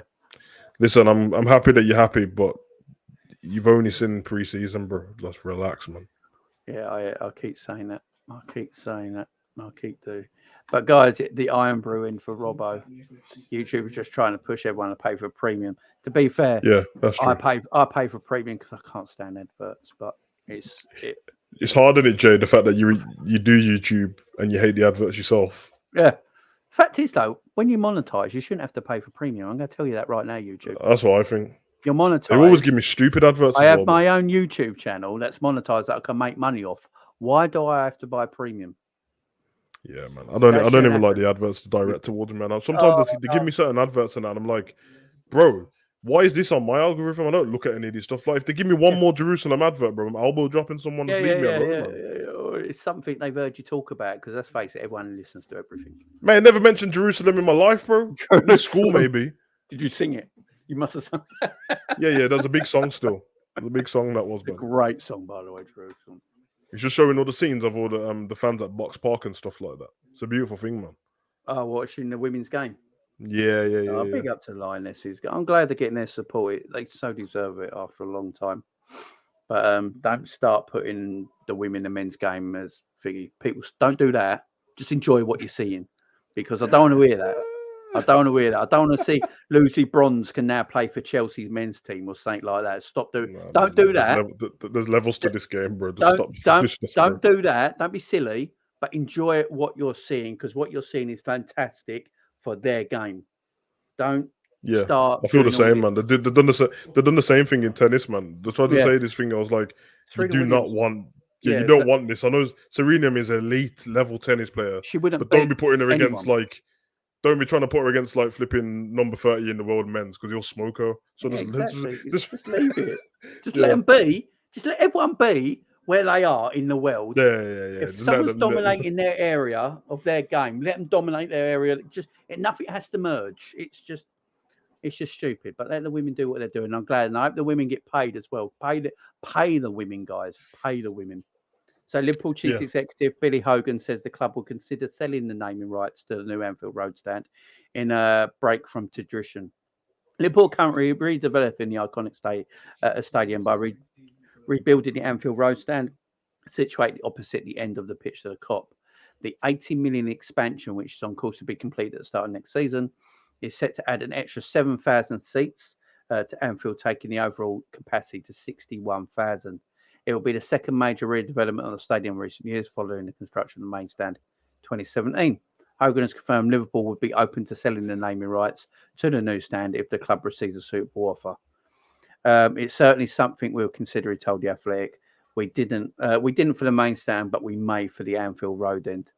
Yeah, yes. But do you know why? It's because no one was really doing it, and now everyone's doing it. They're like, haha, cash. Also, it sounds like he's already had offers, man. Yeah. I mean, you don't say anything unless you had Kind of someone crazy, because before I came on this stream, about an hour before, me and my son was watching that guy, the Mr. Drone LFC. Yeah. And I just watched his video on the Anfield Road stand, and he was saying the same thing. I said that he doesn't like it because it looks great, but the furthest seats back, they're pointless, bro. Like it's up, it's like really high up and sucked into a corner. You can't see anything from there, bro. Like everyone looks like ants from that level. No, it's bad. It's bad. But guys, there's some 81 people in the house right now. Big up to everyone in the house. Don't forget to hit that like button. We're only on 51 likes. There's 83 views. There should be 83 likes. It's easy. Sort that out, guys, man. The maths ain't mathing. Exactly. Just hit that fun button, guys. It helps us massively, more than you'd think. But what I'm going to do right now, I'm going to put the link to call in the chat, guys. So what you do, if you want to call in, have your say, anything Liverpool, if one touch is still about, wants to talk about Arsenal, bring yourself in. And guys, come in. You've got 3 minutes. Give us your question. We'll chop it up and get the next person on. You know how it is, guys. So everyone gets 3-minute call. Whatever you want to talk about, just be respectful. You know the rules, guys. Be respectful, and be respectful in the chat as well. And everything will be cool, guys. So the link is out now. Get yourselves in here, guys, and start asking us your questions. We're looking forward to it. We love Tuesday nights. It's been big success so far, and we will keep this going. But it's your show. This show, man. It's dope, bro. We like talking to you guys. And guys, if you don't want to come on with a camera, you don't have to. If you feel a bit nervous, just have your microphone on. It's all good. I trust you. I trust you guys. So I know some people find it a bit nervy, and I understand that. But yeah, come in. Don't want to put your face, no case. I get it. It's all good. Come on. You can use your microphone, just talk. It's all good, guys. So bring yourselves in. And once you're in, you've got 3 minutes. And get your questions in, and then we'll chop it up. And by the way, Coppish, I saw you take my 3-minute rule. It was 2 minutes, you guys. Yeah, I saw it. It's always 2 minutes. Then last week it turned to 3 minutes. I saw it. Yeah, Farrah Williams. I've always been. You know what, man? I seen Rachel Yankee on the advert yesterday. Where did she age from, man? Who's that? Rachel Yankee, man. Used to play for Arsenal and England. I saw her yesterday on the advert. She looked like someone's grandma, bro. Nah, bro. She looked like someone's grandma, bro. I don't know what happened, bro. The women age quick. Big up to They're all like dressed nice here and that. You got Gabby Logan, who just looks the same always, and Alex Scott. Gabby Logan. I can't stand Gabby Logan. Right, we're gonna get our first caller in. I think he's been in the chat before. It might be his first time he's called in. Actually, he's got a massive YouTube channel, guys. Massive Liverpool fan. You guys know him. Ryan LFC. Come on. Good evening, sir. Good evening, Bridget. Been trying to get on the show, but look at kids, them have my busy, Bridget. So. Oh no. Nice. How you doing, my man? Big up, Ryan, man. I'm doing good, bro. I'm on the bus, so hopefully I don't disturb the show too much. So I'll make my point quick. So, how do you guys feel about the Liverpool fixture, and how do you guys believe Liverpool if we can win the season? So the Liverpool fixtures. Let's get these fixtures up. You cut out then, Brian. Did you say if we can believe we can win the Premier League? Is that what you said? Cut out. Yeah, if we can win the Premier League this season. Yeah. Right. Yeah, I believe we can win the Premier League, Ryan. Yeah, me too. Ryan. I think we're gonna win the Premier League, to be honest. But... Yeah. this season's going to be a funny one because of the World Cup. So it's almost like 2 seasons, ain't it? It's like, we've got 1 season and time off and it starts again. So it's going to be a weird one. But I do think Liverpool can win the league. I think Man City are weakened in last season, but no one seems to talk about it. But I think we could look. So we've got Fulham in our first game. We're at home to Crystal Palace. They're away to United, home to Bournemouth, home to Newcastle, and away to Everton. That is our first 1, 2, 3, 4, 5, 6 games. And to be truthful there, I see us winning every single one of them games. I don't want to see no losses in the first 10 games, bro. I just don't want to see no losses and draws, bro. Definitely. We have to give Jurgen Klopp a lot of credit because over the years Liverpool has been great in the Premier League. We always have a good record. We always go 12, 11 game unbeaten. If we can pull off that, if we can fly out the block this season, it'll be great. Yeah. And let's hopefully we can take home the Premier League. I third come second, man. I want to win the Premier League. That's the main goal. But when you look at this Manchester City team, right, guys? What do you think Liverpool lack for us to, people say 50-50, the league going into the season? Panelists, fans are 50-50. What will we really lack to get that 50-50 they're going into the season? A lot of people are saying City going to win. Well, when I look at City, I've said this before, I think the only difference between us and City is their midfield. I think literally that is the difference. And if you look at someone like Kevin De Bruyne, the last 4 games of the season, he basically won City the Premier League, didn't he? Send it to me. Yeah. I think that's it. Yeah. It's consistency. City don't drop silly points. I think Liverpool drop more silly points than City do. Like the odd draw here and there where City, usually if City are winning a game, they win that game, don't they? When Liverpool in front in games, sometimes they can be clawed back and draw them games. So, yeah, I say it's that. I say it's just the midfield from City's point of view. They're just I think we've both got, because it's always 1 point and so close. I think we've both got the X factor in terms of getting over the line. I think the difference is their X factor is KDB and ours is Salah. And I think last season, and I'm not being disrespectful to Salah, I don't want to put pressure on him because he started the season so great. Last season, Salah just didn't turn up at the end. And if he turned up in 1 game extra, I think we would have won. And I'm not saying it's his fault. I'm just saying he's our best player in terms of a match winner. Salah's a match winner. KDB's a match winner. And KDB wasn't perfect all season, but them last 3-4 games, he was on his own just doing that. Me and James was doing a watch along against Wolves, and he was just tearing them apart. The Man City team wasn't even good in that game. Wolves made it back twice. In the West Ham game as well, they made it back twice, and then KDB, man. Yeah. So we need that. We need our big players to step up. Apart from Salah, we can't always rely on him. So no, I agree. Ryan, much love, my man. I'm gonna have to let you go. Get the next person on. But big up to you, my friend. Thank you, bro. No worries, man. See you again soon. Yeah, soon, definitely. Yeah, big up, man. Yeah, I think it's right, man. I think it's just. Listen. When it's always 1 point, then obviously that's telling you something, isn't it? That it's that close, and it can swing either way.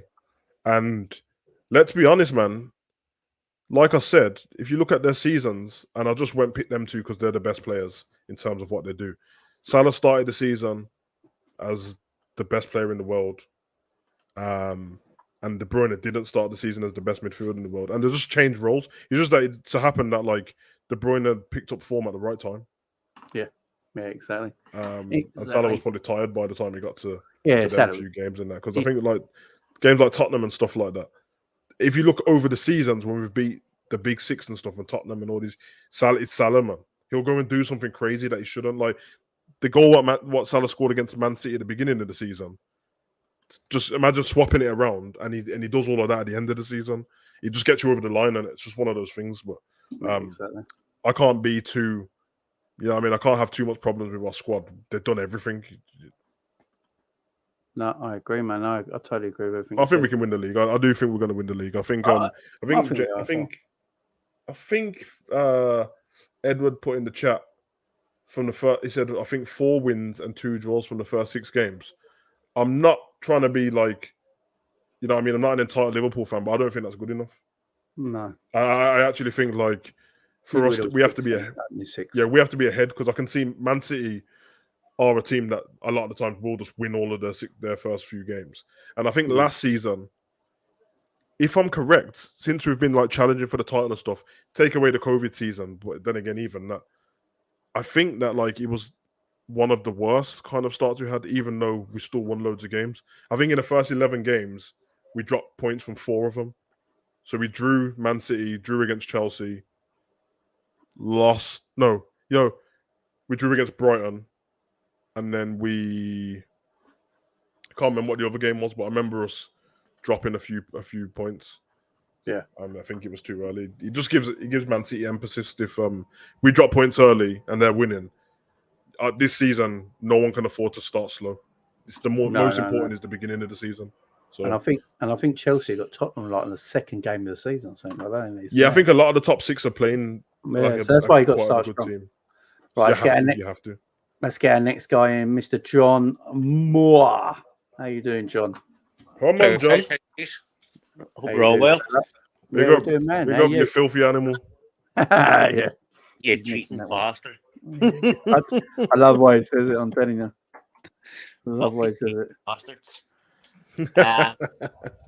No, wait, just quick. You're talking about the naming rights of the stand. Yeah, go for it, mate. Right. Jimmy, you said on Cabbage last night that it was great news. Yeah, because of business point of view. Yeah. But where's the stop? If you name one stand, if you sell the name rights to one stand, then where's the stop? I agree. Now, this is where I come in. On it. I look at it as a business. Look, everyone always says Liverpool always fall behind on business adventures. When the Premier League started, Liverpool fell behind that and were still in their old ways, and it took years to catch up. Now, we're in a world, I don't like it. Don't get me wrong, I hate it. I don't like all this naming venture, capitalism, all this sort of stuff. But unfortunately, it's the world we live in, ain't it? It is the world we live in. And I fully get that, but where's the stop? What are you going to do? Sell the name rights to the whole ground? That's the thing, ain't it? I mean, where does it stop? The Liverpool fans are not Liverpool fans in Liverpool. The actual locals that go to the games. It's got to be called the. They're not going to stand for this. I don't think it happens. I don't think it happens. It's just FSG trying to recoup their money they've spent because we didn't loan them money this time. I mean, Jesus Christ. I mean, I don't even mind that. We didn't. This money's come out of FSG's pocket. They didn't take a loan out against a club to build the stand like the last one. Yeah, it's a bit like what happened before when they tried to copyright the logo and stuff. So that means like like street vendors and that couldn't sell stuff. It feels a bit like that. Not as bad. So FSG is trying to recoup their money because they don't want to spend their own money.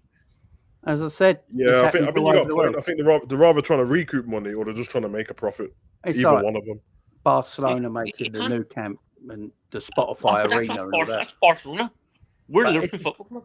This is what I'm saying, though. This is what I'm saying about generating money. I've said this earlier. Very weird, isn't it? Because they're actually pretty damn traditional Barcelona. Like, yeah, Barcelona is traditional. They have a lot of pride in the fact that they're not even Spanish. They're not Spanish, on it. Yeah, the Catalonian. No, the thing is, Barcelona had to do that because Barcelona is in a lot of trouble. Yeah, they're in trouble, man. They're in trouble. We're not in trouble, so why are we even contemplating selling naming rights? Mate, if that stand's going to be called anything, it needs to be called the Annie Williams stand. Yeah, I agree. I am surprised there is no Anne Williams stuff anywhere around Liverpool yet. On Anfield. Especially on that road, there's actually a mural of her on that road. Yeah, on that road. Yeah, that'll be a nice touch. To be fair. Yeah, the Anne Williams stand would be a lovely touch because what she did. She's the real Iron Lady in Liverpool. Now, when you talk about the Iron Lady, she's the real Iron Lady. I agree, John. I agree everything you said, my friend. I'm just looking at it. I don't like the world we live in. I really don't, where everything's about money and corporations and sponsorship and advertising. It's just the world we live in. And I look at it saying, like, Liverpool always sort of get left behind in these sort of things all the time. And I can see why they're thinking about doing it. Is it right? No. I like it traditional. I don't think you should name it. I don't want to see, a stand with, a Nike tick or a Dunkin' Donut sign on the stadium. You know what I mean? That just don't look right. That looks shit. Ridiculous. I don't want that. I don't want that. But at the same time, I can still understand it from a business point of view. Because if I was a businessman, you know, in this day and age where advertising and commercial revenue is absolutely everything, I would probably do the same thing as a businessman. I can understand it from that point of view, yes. Yeah. But FSG need to take a long, hard look. And I don't think it about this happened. carefully. Yeah, I don't think it If happened. they push for this, the Spirit of Shankly is going to be out like a god knows what. I think I said to Jamie just, man. I think football's fucked, bro. Like it's these changes have just been implemented bit by bit constantly, and like it's not a disrespectful thing because people run stuff however they do, but the American style of running stuff has crept more and more into the game. The more American owners that come into the league, when they start voting on stuff, it's going to be more people voting in favor of things because they've all come from somewhere where, like you've seen in America, they will move. If Liverpool was in America, we would move to like Wales or something, and we'll be called Cardiff. They just move stuff. So it's a bit mad. So yeah, it's like for us fans, and we just want a bit of tradition left behind, because it's the reason why I love Liverpool. I like these things being left behind. When there you go, man. When the soul's gone from the club, so then true, if that's the case, then I might as well not even tune in all the time. Rest in peace. Rest in peace, David Moores. Yeah, obviously, rest in peace, David Moores and the Moores family. Yeah, legendary owner of Liverpool Football Club, chairman of Liverpool Football Club for a long time. Yeah. He sold tradition to the Americans in Hicks and Gillette, and everyone was outraged. I remember the outrage with that at the start. And like Liverpool was one of the last traditional clubs left. You're selling it now to Americans and all that.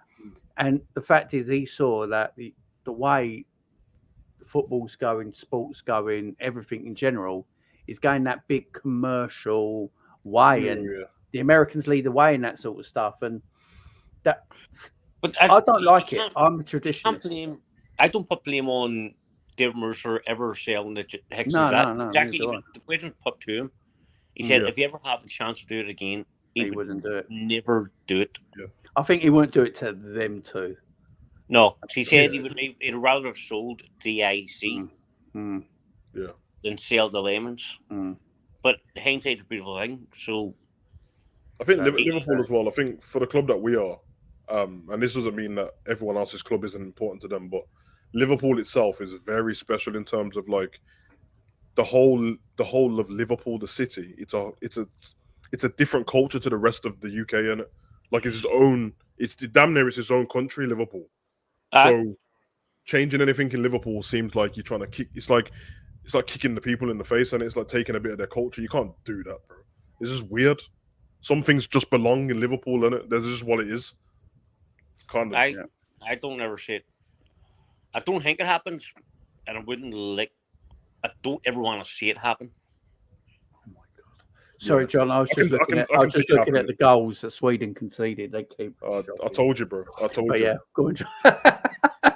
Backheeled it. I don't ever want to see it happen because at the end of the day, you sell that one. What, like I said, worst that you're going to sell name rights to the cap. I mean, John, it doesn't work. John, I totally agree. We all agree with what you're saying, my friend. I really do. I'm just putting my business hat on and thinking out of the business point of view. I can see why they're doing it because, as I said, why do us Liverpool fans need to always do this? We always put our business hats on. We're not because it's the world we live in, unfortunately. Look, if we all want, the problem is if we want to compete, with Man City. Look, we look at Barcelona. Yeah, I said this earlier in the stream. Barcelona generate more money over the last 10 years than Liverpool Football Club did. Yeah, they got 100,000 seat stadium. They generated more money than Liverpool Football Club. And they're 1 billion in debt because they try to keep up with Real Madrid. Yeah, but they spent too much money that they weren't generating, and they generate more money than us. And where Liverpool are looking at it from is that we need to keep generating more money to compete with the cities and Real Madrids of this world to stay on top. Now, that I can understand. I can understand that because that's the way you've got to do it in business now, in football now. So I don't like it because I'm a traditionalist. I like tradition. Liverpool Football Club should just stay a family as it is. But if we stay too traditional, you get left behind on this world now, and that is the problem. And I don't like it. That is the problem, isn't it? Yeah. But there's more and better ways to make money than selling soul. Yeah. That's why I don't think. That's why I don't think it'll happen. I don't think it'll go through. I don't think. I don't think it will happen. You may as well just rip part of soul at a club. What are they going to call it? Fucking Tesco End? Yeah. Mackie D's burger. The Mackie D's End. Can you imagine it with the big golden arches at the end of Liverpool, at the end of the day? Oh my God. I mean, it'd make a fortune, but it ain't worth it, is it? I don't think it'll happen. And, you know, Billy Hogan's the one who's come out and said about it. Now, Billy Hogan's in charge of all this. Billy Hogan's the one in charge of all this sort of stuff, only the commercial side of it. And, yeah, I mean, but Billy Hogan, again, he's an American as well. Maybe he's just looking at it and think, like, Americans are big on this.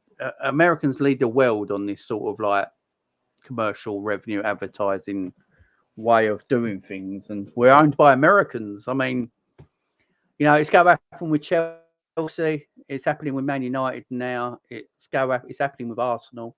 You know, they all do it. And do I like it? No, but I can see why they're doing it. Personally, I'd like it to be called like the Steven Gerrard End or something like that, or you got Dalglish. If it's going to be called anything, it needs to be called on Annie Williams. Yeah, the Annie Williams thing would be good. I mean, I think that's the only name you could ever put on that stand. Yeah, I think she has enough respect in the city to be called it as well. Yeah, John, we've got to let you go, my friend, but always an amazing call in, as always, my friend. But always, big up, guys. Big up, John. Big up, John. See you later on, my man. Yeah, John, I mean, what John says is right, and I can't disagree with him, but the world we live in now, with the business side of everything, commercial revenue. Look, Liverpool got left behind when the Premier League started. It's a fact, because Liverpool did the old school boot room thing, try to do it their way, the traditional way, and we got left behind. And it took us almost 15 years to come back from that. Yeah, so I do agree with you, and I see from looking at it the business point, you kind of have to. I understand what John means, but to be honest, we're at the point now. If you don't look at stuff from a business point of view, it'll turn you flipping crazy. Because because the way we think as fans, it just I've said it many a times. They're not Liverpool fans, in it, and they're from a different country. And like I just said, you're from a country where they can pick up a whole franchise and move them. They move like Oakland Raiders to like Vegas or something, bro. It doesn't make any sense. It would never happen here. It doesn't matter. So to them, it's like, what are you moaning about a stand for? Well, we're out here moving the whole teams and franchises. Booker meant just put FSG, stay with the FSG stand. Jesus God. Trudon's put a good one here. I actually wouldn't mind it being called the Carlsberg stand, because we are still sponsored by Carlsberg. Yeah, I guess the Carlsberg one would be more digestible. One I would be all right with, because we are literally still sponsored by Carlsberg. You have the Carlsberg suite in the club. Yeah, we are literally still sponsored by them, because they're our longest sponsor. We only don't have them on our shirt because you're not allowed to have alcohol on the shirt. Alcohol, that's the only reason. Yeah, so I wouldn't actually. That's the one. Yeah, Andy Williams is a true ledge. I ain't gonna lie, that alcohol thing's stupid, man. That makes sense, does it? Because it's so dumb. We still advertise fast food and stuff like that. So. Mate, they still sponsor the Champions League anyway. Yeah, so like you can see them on adverts. Bring back the Benson and Edges Cup in cricket. That's what I say. Right, we're going to bring in a new caller. I think his name's Nito. He can tell us what. He can go, Jamie, you're talking shit. It's not how you pronounce it. But big up, my friend. Hope you're doing well. Hi, guys. Hi, am I in there? Can you hear me? I'm cool. I'm calling you, man. Awesome. Thanks. Yo, big up, man. Thanks for letting me in. It's the first time I'm calling in, but I dig your show. I'm watching all the Liverpool streams, and just before I get even started, I gotta say, pick up to the women's South African team. I'm South African, so Banyana, they just won the AFCON, or the Africa Cup of Nations. So big up to first time. So yeah, we coming up there. I don't want to talk about the guys. The guys are just sucking. But anyway, let's carry on. What's up, guys? I just want to make I guess a shout or a call for us. I know that no one is predicting us to win the league, not even our own fans. But I rate we are gonna, and the main reason is because of our the two youngsters. The two youngsters from Fulham are technically making us have this. I think a stronger midfield, because that's really now always our biggest weakness. Man City's midfield has been ahead of ours by like light years. Our attack and defense have always been better. Grealish's numbers are rubbish. Foden's numbers are also bang average. So the hype over the two English boys, I don't know what it's about. But anyway, I'm saying that I know they're good on the eye. They're good on the eye, both of them. They're good on the eye, but the end product, I don't know. To me, it's English Zahas or Dama Traores. I don't know. That to me, that's what I see when I see those guys. So I think that if Elliott deputizes Henderson and Carvalho deputizes Thiago, if you look at that, if you actually see that depth, that's actually quite a strong depth that people are underestimating. If you look at it on the left, there's Diaz and Jota, and you see a Darwin and Firmino.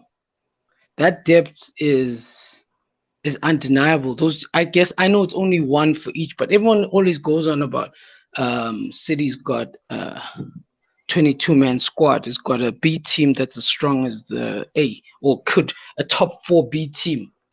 So if you tell me our B team, our defense is way better. They've just lost. Also, they lost their depth in Ake and whatever that guy's name is. What is it? The guy who went to Arsenal. Yeah. Zinchenko. Zinchenko. They lost. We got the best center backs, best 4 center backs, probably almost in Europe. If your backup center backs is either Matip or Gomez, or Konate and Gomez, whoever you're starting, that's crazy. Robertson and Chimikas are damn near a 9 and 8 on average. Yeah, okay. Only one that's lacking obviously is Trent's backup, but Trent and Salah are almost irreplaceable. Those are like positions. Those guys are they're another level too. It's like Alisson. Those are the only positions where there is no actual backup. They are the plan A, B, and C. But if you check it for real, guys, I'm sorry. I think that the upgrade in the midfield, I forgot to mention obviously Keita and Jones, because midfield you have the most rotation, so you're gonna need 3 in each position. Probably Fabinho. I don't know if Hendo will go back up for him or something like that. But the bottom line is where I'm getting at is that the steps we've made forward outweigh our losses by a much bigger degree. So for me, my prediction, as wild as it is us to win the league. And I know it's stupid to say it now. Obviously, clip it up. That's why I don't have a camera on. But anyway, you get the point. We don't think it's stupid. Me and Jamie literally said we're with 2 you, calls ago that we're going to win the league. We agree with you. Now, if worst case scenario happens, Firmino gets sold to Juventus. Worst case scenario, I say we hijack Anthony and call it a day. Because Anthony is apparently very close to joining Man United. Apparently. I know. That's why I said hijack. Yeah. That's why I said hijack. Get in there and get him. I know. Save his career. I know. Save his career. Save him. Save him from himself. Save him from himself. But yeah, that's what I think. I'm just saying. I think that guy's a baller. That guy, one guy, I truly think that I really wish had had Salah not been that strong, he might have seen a way in there to try and make it. It's just that you can't. It's like an impossible task to dethrone the king. You know, you can't, it's like trying to come there and Messi at his prime. You can't do that. So it's like, yeah, we're gonna miss out a lot of right-sided wingers. I think because of that, hopefully Gordon can come up, or maybe Elliott would deputize that position if we do a 4-2-3-1 type thing. And if we go that angle, I think, yeah, I'm hoping that Klopp evolves it to a formation like that, because I think we can get the most out of the Fulham boys that have joined us. Because yeah, I think they would work good in there, like a number 10 or something like that. So yeah, I agree, my friend. Yeah, that's what Big up cool, to you, man. my friend. Great call. Thanks, Great guys. call. Thanks, guys. Make sure you come again next man. week, my friend. Great call. Yeah, Really we'll do. appreciate it. Thanks. Big up, man. Thank you very much, my man. Yeah, like I said, No. I think we're gonna win the league, bro. Yeah, it's great call. Yeah. It's what I love about this show. Is people calling in, telling us their things, because there's only so much you can write in your live chat. So that's why I like getting you guys in. Me and Savage love it listening to all you guys, and that's a great call. And I agree, Liverpool should win. Now, why is it stupid to say Liverpool will win the league? Because if it ain't Man City, who else is it going to be? Man City's going to finish third. There we go. And on that note, we're going to bring Oris in. Big up Oris. Obviously, Oris is a big Man United fan. If you don't know Oris, how you doing, my friend? I'm good. How are you guys? We're good. Big up, man. United. Okay, yeah. Yeah, I mean, I'm not into about United. I wanted to about Liverpool first. Obviously, your midfield for me. Do you guys think Klopp has to buy one this window, or do you guys think next window he should save it up? I would. If they're not going to get the 1-1, I would just wait. And feel with it. Yeah, I think we're all right waiting. No, is our midfield the best around? No. Is it a shit midfield? No. Is it a dead midfield? No. It's a good midfield. You know, you got people like Thiago and Fabinho in that midfield. It's hard to be a dead midfield, ain't it? We've got good players there. Harvey Elliott, Carvalho, Hendo, whatever people might think about him, he's a decent footballer. You know, it is a good midfield, but it is the question, Norris, that a lot of Liverpool fans are sort of like back and forth on 50-50 on it is the midfield. I mean, Carvalho, I think Klopp will try and get the best out of him, because I actually like him as well. Carvalho is one for the future. But no, I do think you need more midfielders, because let's say Fabinho or Thiago gets injured, I don't think you guys have enough to replace those. So I think maybe like a Jude Bellingham. I think there's a lot of links to Liverpool and Man City as well. I'm seeing Man City want him as well. So if he had to decide, then I don't know who That's the midfielder I want, man. Over everyone. That's the one I want. Yeah. So come on if you want as well, yeah. Jude Bellingham. Jude Bellingham is the one. If he go on, Oris, go for it. I know you can go on. I'll talk about Darwin Nunez after. You there, Oris? I'm here. No, go on, mate. Go on, it's your show. Okay. What's your expectation for Darwin Nunez this season? Yeah, what's the expectation for him? Expectations to settle into the team reasonably well and get goals. That's what he's bought for.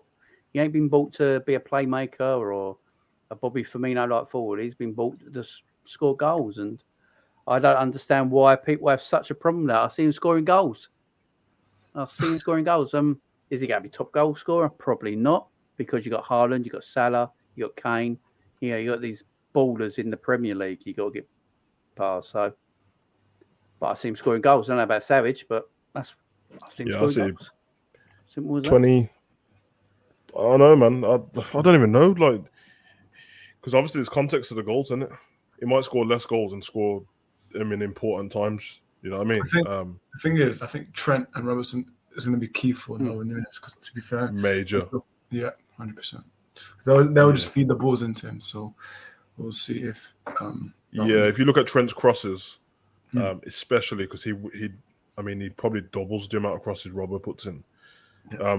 A lot of them are great crosses, and there's just no one there. because we don't play with a true number 9, so the person's always outside the box. And you see what happens when Jota's in the box, how he can leap. So I think you're right there. For me, like, it's his first season. I know everyone's doing all this. I don't know why everyone keeps mentioning how much it cost to me, man. I didn't pay the money for him. I don't really care. That's just what it is, isn't it? The market's the market. So I'm expecting, I don't know, 20 goals and 5 to 7 assists or something like that. I'll be good with that, to be honest. But like I said, there's context to it, man. Do you think Klopp has to change the system now since Darwin Nunez is here? Because I think you guys haven't played with a striker. Like Bobby Firmino, he always drops back, and he wasn't really like a proper 9. So I think Klopp might have to change the system, and you never know, he might change his formation. But what do you guys think? Should he change the system or same thing? I think he'll stay the same. I don't think the system will change. Yeah, because I think obviously Bobby didn't play much last season, but the original thing would have been 4-3-3 with a false number 9. And I just think it'd be 4-3-3 with a true number 9 this time. To just be somebody occupying the box all the time. And I think with the midfielders, with Thiago and stuff, who can find a pass, I think we'll be fine with that, to be honest. I think it might benefit us, to be fair, just playing with a true number 9. Yeah. There's so many games where we're just missing certain chances and that, so. Yeah. No, I think, my man, I've got to let you go to get other people on, but thanks for coming in, my man. No worries, man. Thank you for having me on. Yeah, big up, brother, man. Big up, man. Big up. All right. See you later, my man. See you later. No, I mean, yeah, all the talk is about my internet. Is fucking playing me. Is my internet all right? It's fuzzing a little bit. Does it look all right? I can hear you properly, though. And I can see it. It's just like, yeah. As long as everyone can hear me. Yeah, I don't know what he's doing. He's playing silly buggers. It'll be all right. I agree with everything you were saying. Like, the Darwin Nunez is going to score goals. It's impossible coming to this team, the way we play, the way we attack, and create chances not to score goals. It'd have to be an absolute. It's impossible. Absolute shit footballer not to bang Taki goals. Got 10 goals, bro. So he's got to score goals. So yeah. Exactly, and he's got to play a lot of games. He's got to be able to play a lot of games. So, yeah, I'll see him getting goals, man. I'll see him getting goals. And big up, Anna. How you doing, Anna? How you doing? Well, 20+ goals. Big up, Anna, man. Be a stunning season for it anymore. Yeah, I mean, I know some people go tell the hamster to run fast. Yeah, Lauren. No, she ain't. It's just. My internet shit. It's BT. What do you expect, man? What do you expect? The numbers. No. I give numbers and that, but they're just random, really. Like I don't really have. All I base it on is I just looked at how Mane finished the season, and then I kind of tried to go from there. And in my head, I'm like, well, if Mane had started the season in that spot where he finished the season last season, he would have got a certain amount of goals from there. I think Darwin's going to pick up certain goals. I told you, man, in that preseason game, that tap-in was the one for me. That he was in that spot. No one's ever there. No. The amount of times Robbo puts the ball across the box, across the floor, and no one's there. Yeah, I think he gets them, and I think he'll start. I think the goals will start coming in early. Yeah, I agree. And that's where he's got to be. He's got to be in the 6-yard box for them pullbacks and crosses. We don't usually have anyone there in that position. It's going to make a massive difference to us. It certainly is. I don't think it's going to affect how we play. I don't think it'll affect Salah or it'll affect Diaz. In fact, it might make everyone better because he's going to draw centre backs to him because he's a big centre forward. It's just what centre backs are drawn. That's why I think Salah will be top goal scorer. Yeah, it's going to make him more space for him, isn't it? Yeah, it's just the way it is. Right, let's bring in Jamrock. How you doing, Jamrock? Big up, man. What's up, fellas? How you doing? Big up, brother. Yeah, we're doing good, my man. How are you? Still at the office. I'm still at the office here, but I wanted to do a quick call in before I head out of here. Yeah, I'm working late today. I do think we need another midfielder, even for getting Jude Bellingham next season. I do think we need to improve on the output that we're getting from the minutes played by Milner, Curtis Jones, and Ox, whatever those minutes are. Agreed. If it's one midfielder that can come in and take up the majority of those minutes that those players played, we need another midfielder. I don't know if it's Matheus Nunes, but someone of that ilk would definitely do a whale of a job in terms of getting us closer to winning the title. I just think we need more output from those. I think it's like 3,000 minutes combined, if not, or something close to that those players combined played. I think we need to improve on that. Jamrock, what's the from the minutes combined? Do you know what the goal and assists are? I know it can't be much because they don't score any. I can look it up right now, but it wasn't. I'm guessing it wasn't it's a probably lot. about 2 or 3 goals in it. Yeah, and it's not just goals and assists. It's just the legs. Yeah, I agree. You know, I'm sorry, but Milner's a walking yellow card, man. I don't trust him in big games. I'm just being honest. Yeah, he will put one on somebody straight away and get a yellow card. He will do that. He's a walking yellow card, and it just makes me nervous if I see him in big games because as good as he is in those lactate tests, is that what they're called? Yeah.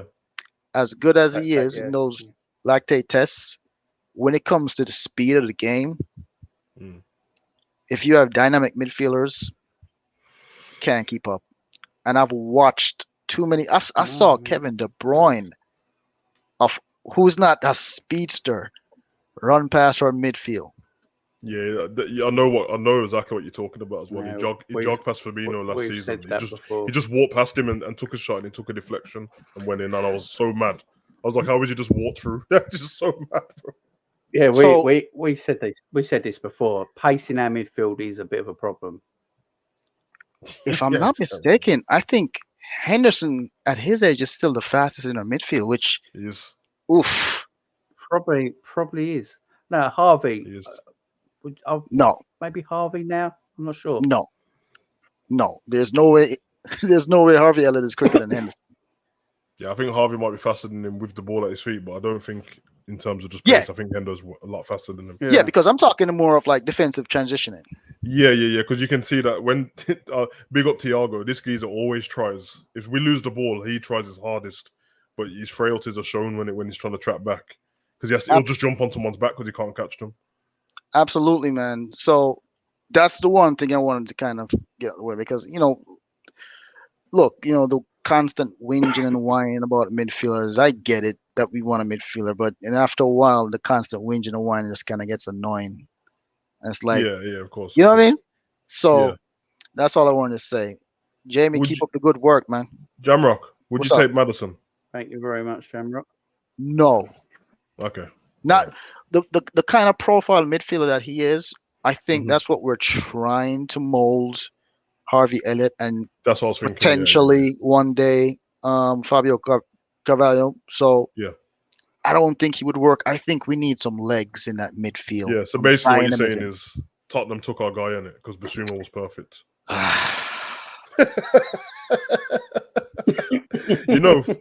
Fun fact. I checked here. You know his court case.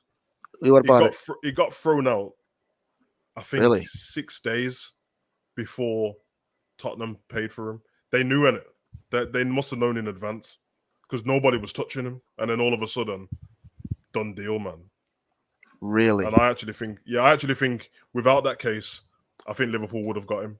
Well, we would have went for him anyway. I don't know if he wanted to come to Liverpool. I don't think he wanted to come to Liverpool. If I'm being I heard people saying that stuff before. So I don't know what it is. I also heard that we did reach out to him and his attitude stunk. I heard that as well.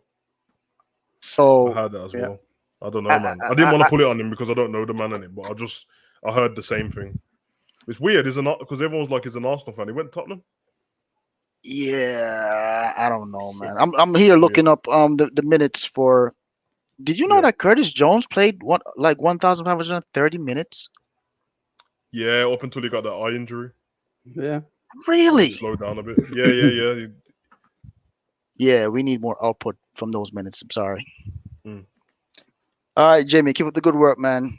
Savage, always nice talking to you. Big up, Jamrock, man. You guys have a blessed evening. All right, man. Yeah, safe, brother. Word up. And you, my friend, and you. Thank you very much.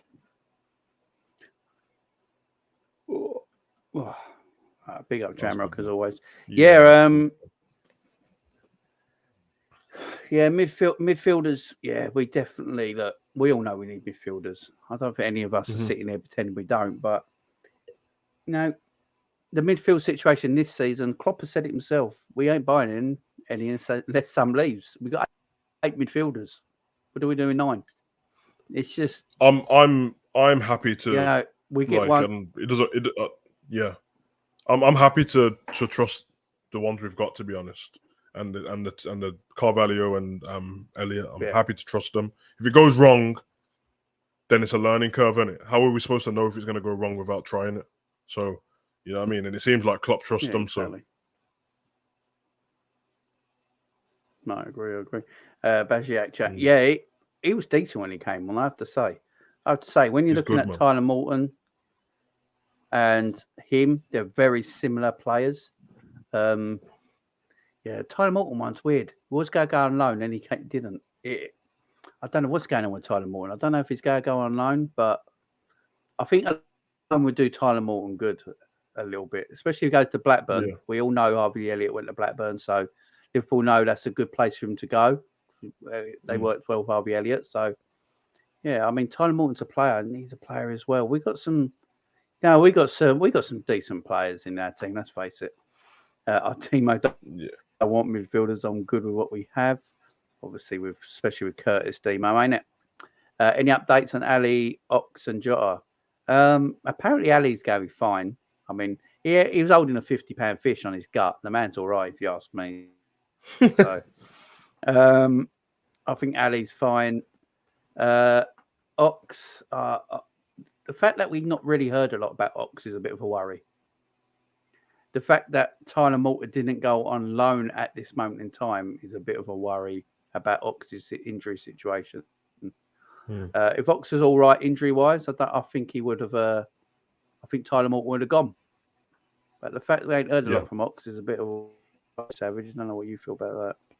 But yeah, I mean, it's a weird one, man. I apologise again, Basuma. I don't know if it's the fact that Ox just isn't a big player for us anymore.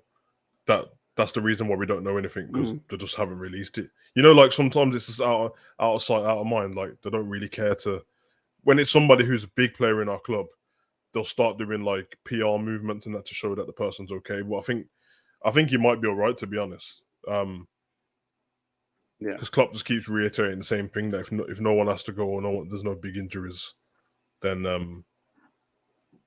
yeah, he's not going to get anyone else in. But I think Klopp means what he says. I just think a part of it is the fact that there's no one out there as well. I don't think there's anyone out there who's willing to come now, or that he actually wants. So no, I agree. Let's get Cav on the show. Big up, Cav. Love Island Cav, man. Come on. Huh? Love Island Cav. I've been here, been chatting in the chat. That's done. By the way, Cav, you're my mum's favourite, by the way. I'm just going to throw that out there right now. What? I think that's only because I was the first one to say hi when she was in the chat. Who's that Cav lad you had on? He was nice. I was like, oh yeah, okay. I'll tell you next time. Say hello to your mum, Jamie. Big up, Mom. She's probably watching. She's probably going to try. Oh, how you doing, fella? How you doing? I'm good. Yeah. Hey, 2 guys, right? I haven't really got a question, but 2 guys I wanted to just mention so they could get their flowers, okay? Because I think they're going to be massive next season. First one, and you just touched upon him, holding that massive fish, is Alisson. You know, when we look at the season coming up and we talk about the players that could really stand out and make a difference, and this and that and this and that, we talk about the forwards and we talk about midfield and what have you, but he never seems to really get a mention. But Alisson last season was unreal. You know, he was unreal, and he is going to have to be unreal again next season for us to go and win this league or the Champions League. I think 100%. I think he's so vital to how we play, and I agree. With the high line and the way he rushes out and everything. I think it is a complete package as a goalkeeper. But I think he's going to be massive for us, absolutely massive. I hope he's all right for this Community Shield game as well. So So there's Alisson. I'll see what your guys' thoughts on him. And then the other man is actually Pep Linders. I've been watching some of the inside training videos, and I always knew he was a great number 2 anyway. But to see how involved and all the drills he's laying out, and how intense he is with all the players and what he commands, I think he's probably arguably the best number 2 in the league as far as assistant managers goes. And his role in this squad, I think is huge as well. And I'd like to see him next season continue to take more control as to the domestic cups and doing all the interviews and leading the team and things like that. So those 2 blokes, I just wanted to get your thoughts on, because I think they're 2 people that perhaps don't get a lot of mention but are crucial for next season. I agree with Alisson. I mean, the Alisson thing, the way we play is because of Alisson defensively. I don't know if we would play the line we play defensively. Yeah, look, Van Dijk's good enough, and Konate and Matip are good enough. There's no doubt about it. But we do take chances, and the reason we do is because we've got Alisson in goal. I don't think we play like this with any other goalkeeper. His one-on-ones is just ridiculous. He sort of reminds me of Peter Schmeichel back in the day. You might be a Man United goalkeeper. Look at it. Peter Schmeichel was world class. He's a tremendous goalkeeper. When you went on one-on-one with Peter Schmeichel, it was intimidating. You couldn't get around him. You couldn't score. And Alisson has that about him now. I think he has that about him. Players almost crumble, when they run into the box and Alisson's on a one-on-one. The only one who don't is Son, actually, for Spurs. He's the only one who don't. But when I look at it, everyone else does. He's got that Van Dijk thing about him now, Alisson. You look at Van Dijk, when attackers are running at Van Dijk, they automatically stop or slow down to pass the ball because they don't want to run past him. I think Alisson's one-on-one saves. I said it a few weeks ago. They're as good as goals, man. Yeah, they are. They're actually ridiculous, man. Speaking of goalkeepers, how the hell have Leicester let Schmeichel go? Have they? To Nice? Strange. I don't even understand why that team. What I don't understand. I don't see the link there. And he's the captain for Leicester as well, isn't he? Yeah, Leicester's captain is. I think he's Denmark's captain as well. Like, he can play. He's a good goalkeeper, man. He can play at so many clubs, bro. I don't understand what's going on there. That's mad. That's real. Jeez, I don't. What? Leicester got no money. Who are they going to buy? Someone's put Ant's put Kelleher. There is no way in hell we are loaning or selling Kelleher to Leicester City. That just ain't happening. It's just they can have Adrian. It's smart for Leicester to go for him. But I mean, he is one of the best number 2. I mean, he's such a good player. But that's caught me off. That's caught me off. I know. By the way, thing I've ever seen. I was just doing something on my phone. I was just ordering a 20-meter internet cable because I'm sick of my Wi-Fi. I was just on the busy doing that as well in the background because my Wi-Fi keeps going and it's doing me head in. I think something must be mad. Something must be happening at Leicester. That of all the people to leave Leicester, that's the one guy I would never expect to leave, unless he went to a massive club, because he is Mr. Leicester, isn't he? The way he's been with the owners and the owner's son, and you know what I mean. I don't get it. I don't understand that at all, bro. So I don't know. I've not heard of anything, but you won't be surprised if he's fell out with Rodgers. That's what I was thinking. You won't be surprised if that comes out in the next few days. The way he is. And Pep Linders, maybe Rodgers said that he's going to play Colo Torre next season, and he didn't want it. And Pep Linders. Now the Pep Linders one. Now there's some people who actually prefer Buvac, to Pep Linders. And I was watching a Liverpool stream the other day, actually, and they were talking about this. They were talking about Pep Linders and the assistants that Liverpool have had under Klopp, and he's talking about Buvac. Buvac's style of play, we was that heavy metal football under Buvac, weren't he? That's how he likes to play football.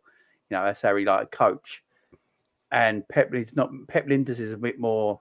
Pep Linders is almost Pep Guardiola-like as a coach, ain't he? Yeah, he's very detailed.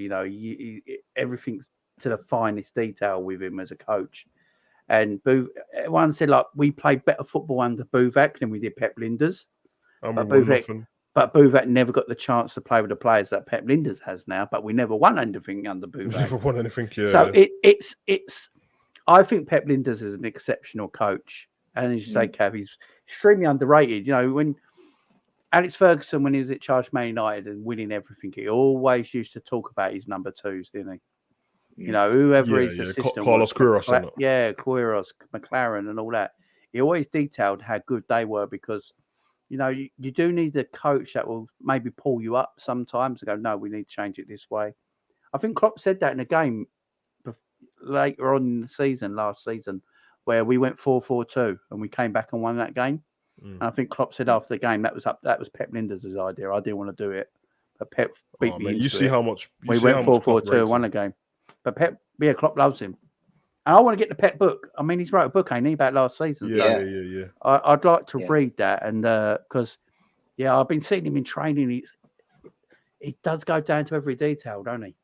Yeah. If you've watched the inside training videos recently, Jurgen's just wandering around, just catching jokes with players, and Pep's doing all the work. That's literally how it is most of the time, though, isn't it? I think Klopp sits in the background, don't he, and watches. That's what I like about Klopp. He's so humble that when he mentions about the staff, about winning titles and doing whatever, he always mentions them.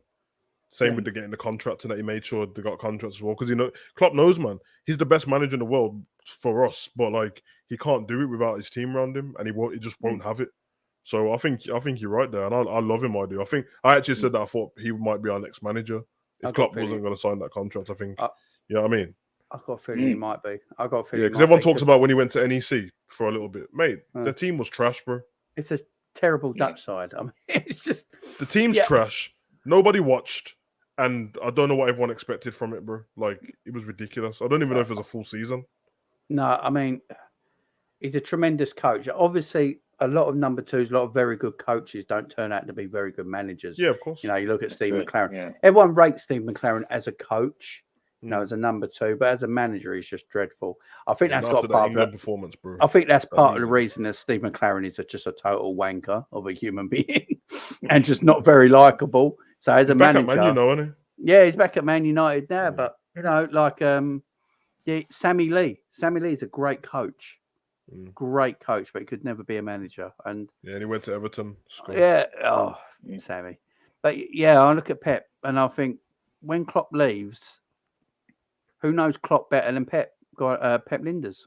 And if we want to carry on playing that kind of way that we are under Klopp, we're playing that under Pep as well. So when it makes it'd be a nice succession plan, wouldn't it? Yeah. You know, if his trajectory is positive and he wants to step into that management role, which I'm sure he does.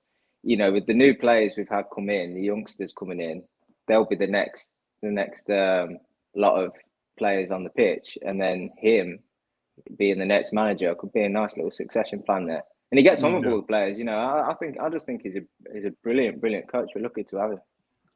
I'm just looking at comments. Sorry, this Devon. I don't know what his problem is. I know he's an Arsenal fan, so that's his problem first off. But you've won one league in 30 years, man. You're going 20 years at the moment. You ain't winning the league in a long chill. What did he write a book about Bolton Champions League final? You've never you got to one final in your whole lot. I don't get Arsenal fans. Stop coming with the banter when it's stupid starters. Don't make no sense because you're bantering us for losing a Champions League final that we've won 6 of and you've won none. So where's the banter? Make it make sense. Hey Devon, if it makes your day to throw these comments in, then well done, man. Well done. I hope it makes you happy, bro. At the end of the day, you're giving me views and comments on my channel. Mate, there's tears behind them comments, bro. There's tears behind them comments, bro. Because I know that they never expected it, bro. I didn't expect it. 18 years, bro. All right. It's going to be a long time. It's going to be a long time. He's up quick. But we've got no one else on at the moment, Cav. We're about to end up, so you can stay on for a bit. Anything else you want to talk about? Any other questions? No, I'm just excited to see us play again now. I feel like after the Leipzig game, things are starting to get closer to what we're used to seeing with Liverpool, and I'm just excited to get into the next game. Yeah, this week's going to be good, ain't it? And we've got the Community Shield. I think you've touched upon it, Jamie. Certainly, my opinion of it is, I want to go. I want to go for it. I want to win it. Yeah, go smash them, man. Totally. Yeah. You know, forget talk of the quad. We can win 5 if we win this one as well. So there you go. There you go. You know, let's go for them all. If you lose, I really want to put one on Man City early, man. Put one on them, man. It's. I don't see it as a friend. I just can't see how Liverpool City is a friendly game. I just can't. It's the two best teams in this country going at it a week before the season starts. So put your best teams out. There's no way in hell Guardiola and Klopp are looking at this as a friendly. They will say it to the media because that's how you have to produce yourself. But as soon as that changing room door shut, Klopp's like, we ain't losing to these. No, we're going to put a marker down and let them know we're not going anywhere this season. And if you want to fight, we're here for the fight, and you got to go all the way to the last game of the season. You know, that's what you want to do straight away. And I want to see how they play as well. I want to see the difference in their squad as well as ours. Yeah. Because it's a message for them. And they're not going to give some weakened squad. They're going to play properly. So yeah, man, it's going to be.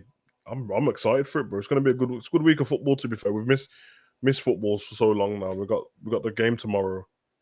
We got the Charity Shield. The women playing the final on Sunday. I'm here for it, man. It's a good week. It's a good week of footy. Yeah, looking forward to the game tomorrow. Let's talk about the game tomorrow because might as well. I've got the watch along tomorrow. Should be a good one. How do you reckon the game's going to go? Do you reckon he's going to put a strong line up straight away like we did against Leipzig? See how it goes. Considering we've got Community Shield Saturday. I know we play Strasbourg, is it, on the Sunday on the 31st, but that's just going to be the kids. I'm sure it is because he's going to play the strongest team against City. So that's just going to be the kids. So this is the real last game before Man City and the Premier League starts. So you think he goes strong? I don't know. Yeah, I think he goes strong in both.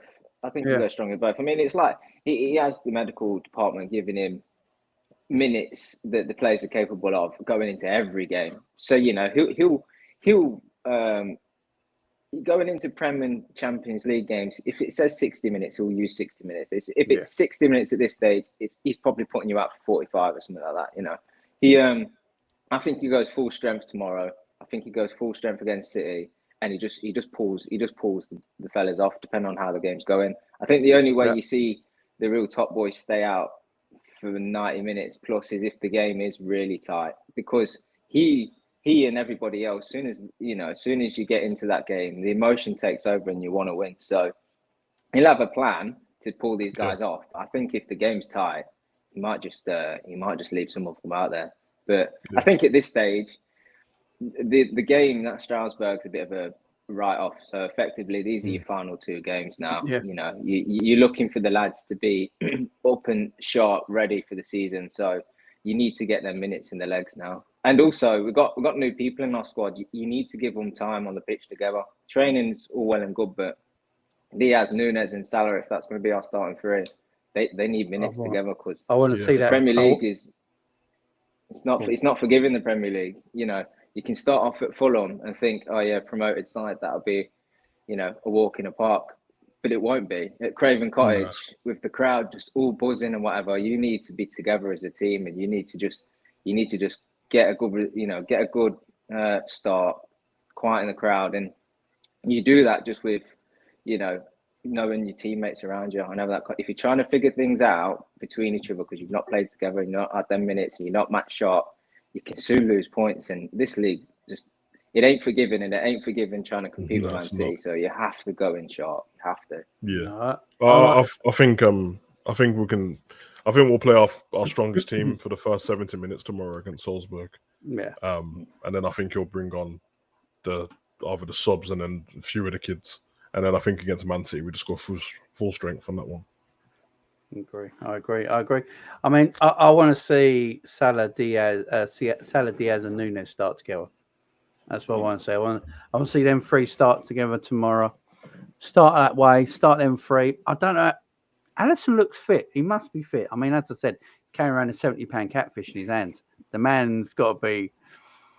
I mean, he's a gorgeous man. But yeah, he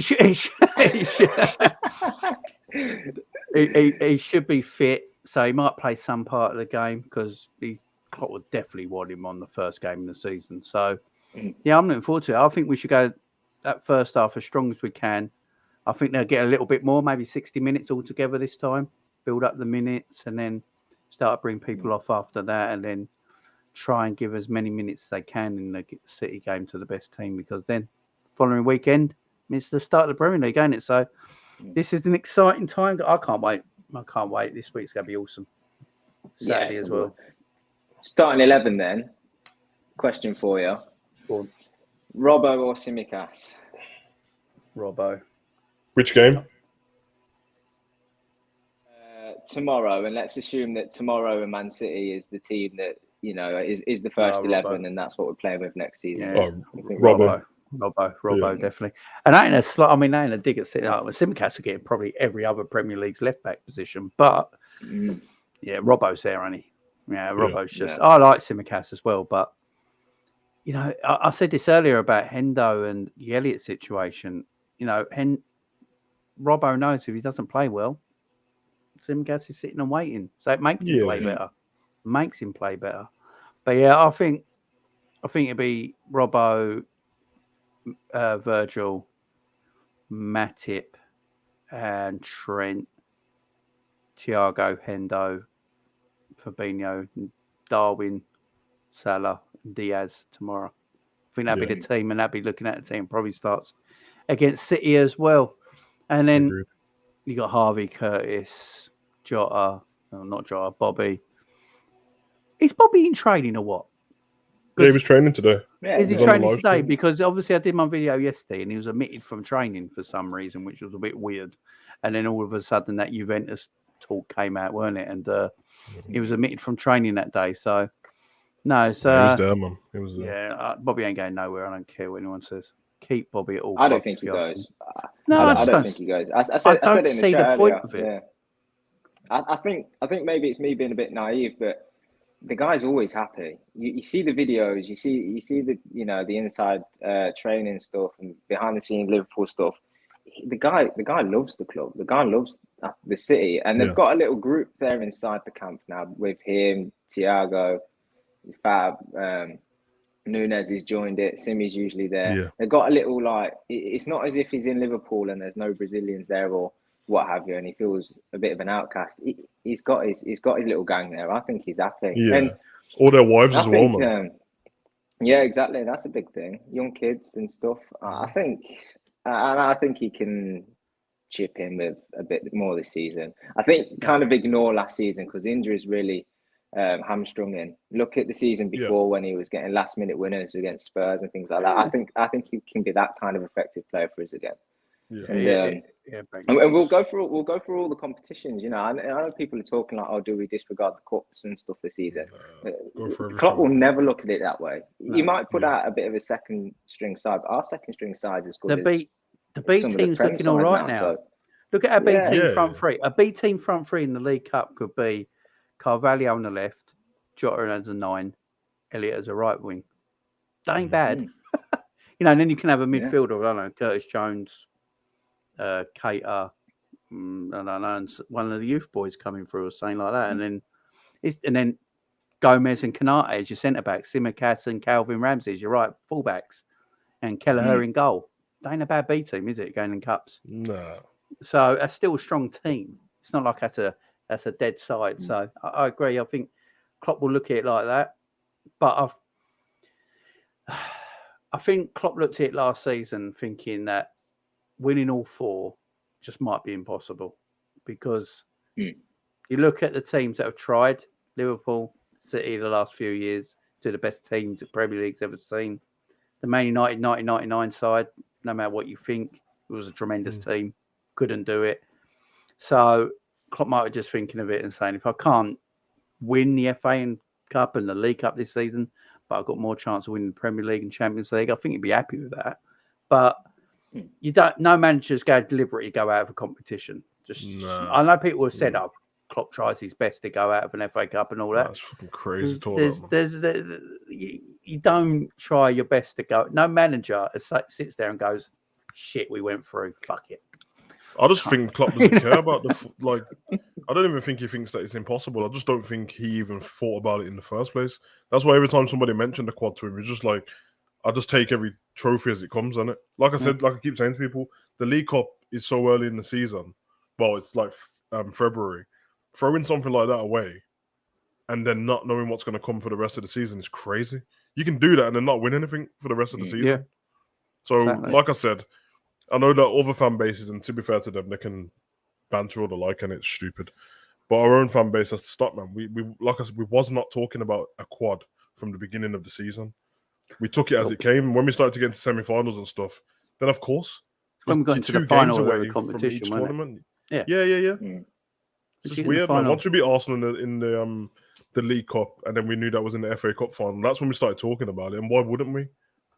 You know what I mean? Exactly. Once you get into a final, every final of a competition, and you're like second in the Premier League by a couple of points, you can talk about it. It's just, but no one does it at the beginning of the season. If you're doing it at the beginning of the season, you're mad. You're absolutely mad. But guys, we're going to leave it there. Thanks everyone calling in today. Another successful calling show. We do like this calling show, being able to talk to everyone around as well. You know, when you get to talk to people, Liverpool fans from like South Africa and stuff like that, I just love it. I think it's fantastic. You know, and well, this will keep going, guys. I like this Tuesday night show, and gets me away from the kids. Also, I'll be back tomorrow, guys. Got 2 shows tomorrow, so we're looking at who's going to be the top goal scorer in the Premier League tomorrow. Everyone keeps talking about it, so we've got Salah, Kane, Nunez, Haaland, Gabriel Jesus. They're the 5 we're going to talk about, and maybe there might be some others as well. Then we've got the watch along in the evening. Thursday at 12:30, I've got my Premier League prediction show, and I need people on that. So, are you available then?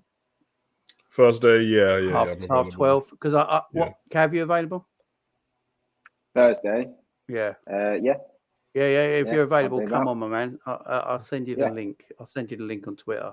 Hit me up. Yeah. What we're going to do, we're going to go for 1 to 20. We'll start from the bottom. We'll work our way to the top. See who gets the Champions League places, title winner, European spots. We'll do top goal scorer, player of the year, young player of the year. I'm going to write it all down and put it in an envelope and put it away till the end of the season and then come back to it. Yeah. So if everyone's interested in that, that'll be Thursday as well. So thanks everyone coming in, guys. I do appreciate it. See you tomorrow, 12:30. And big up everyone. Peace out.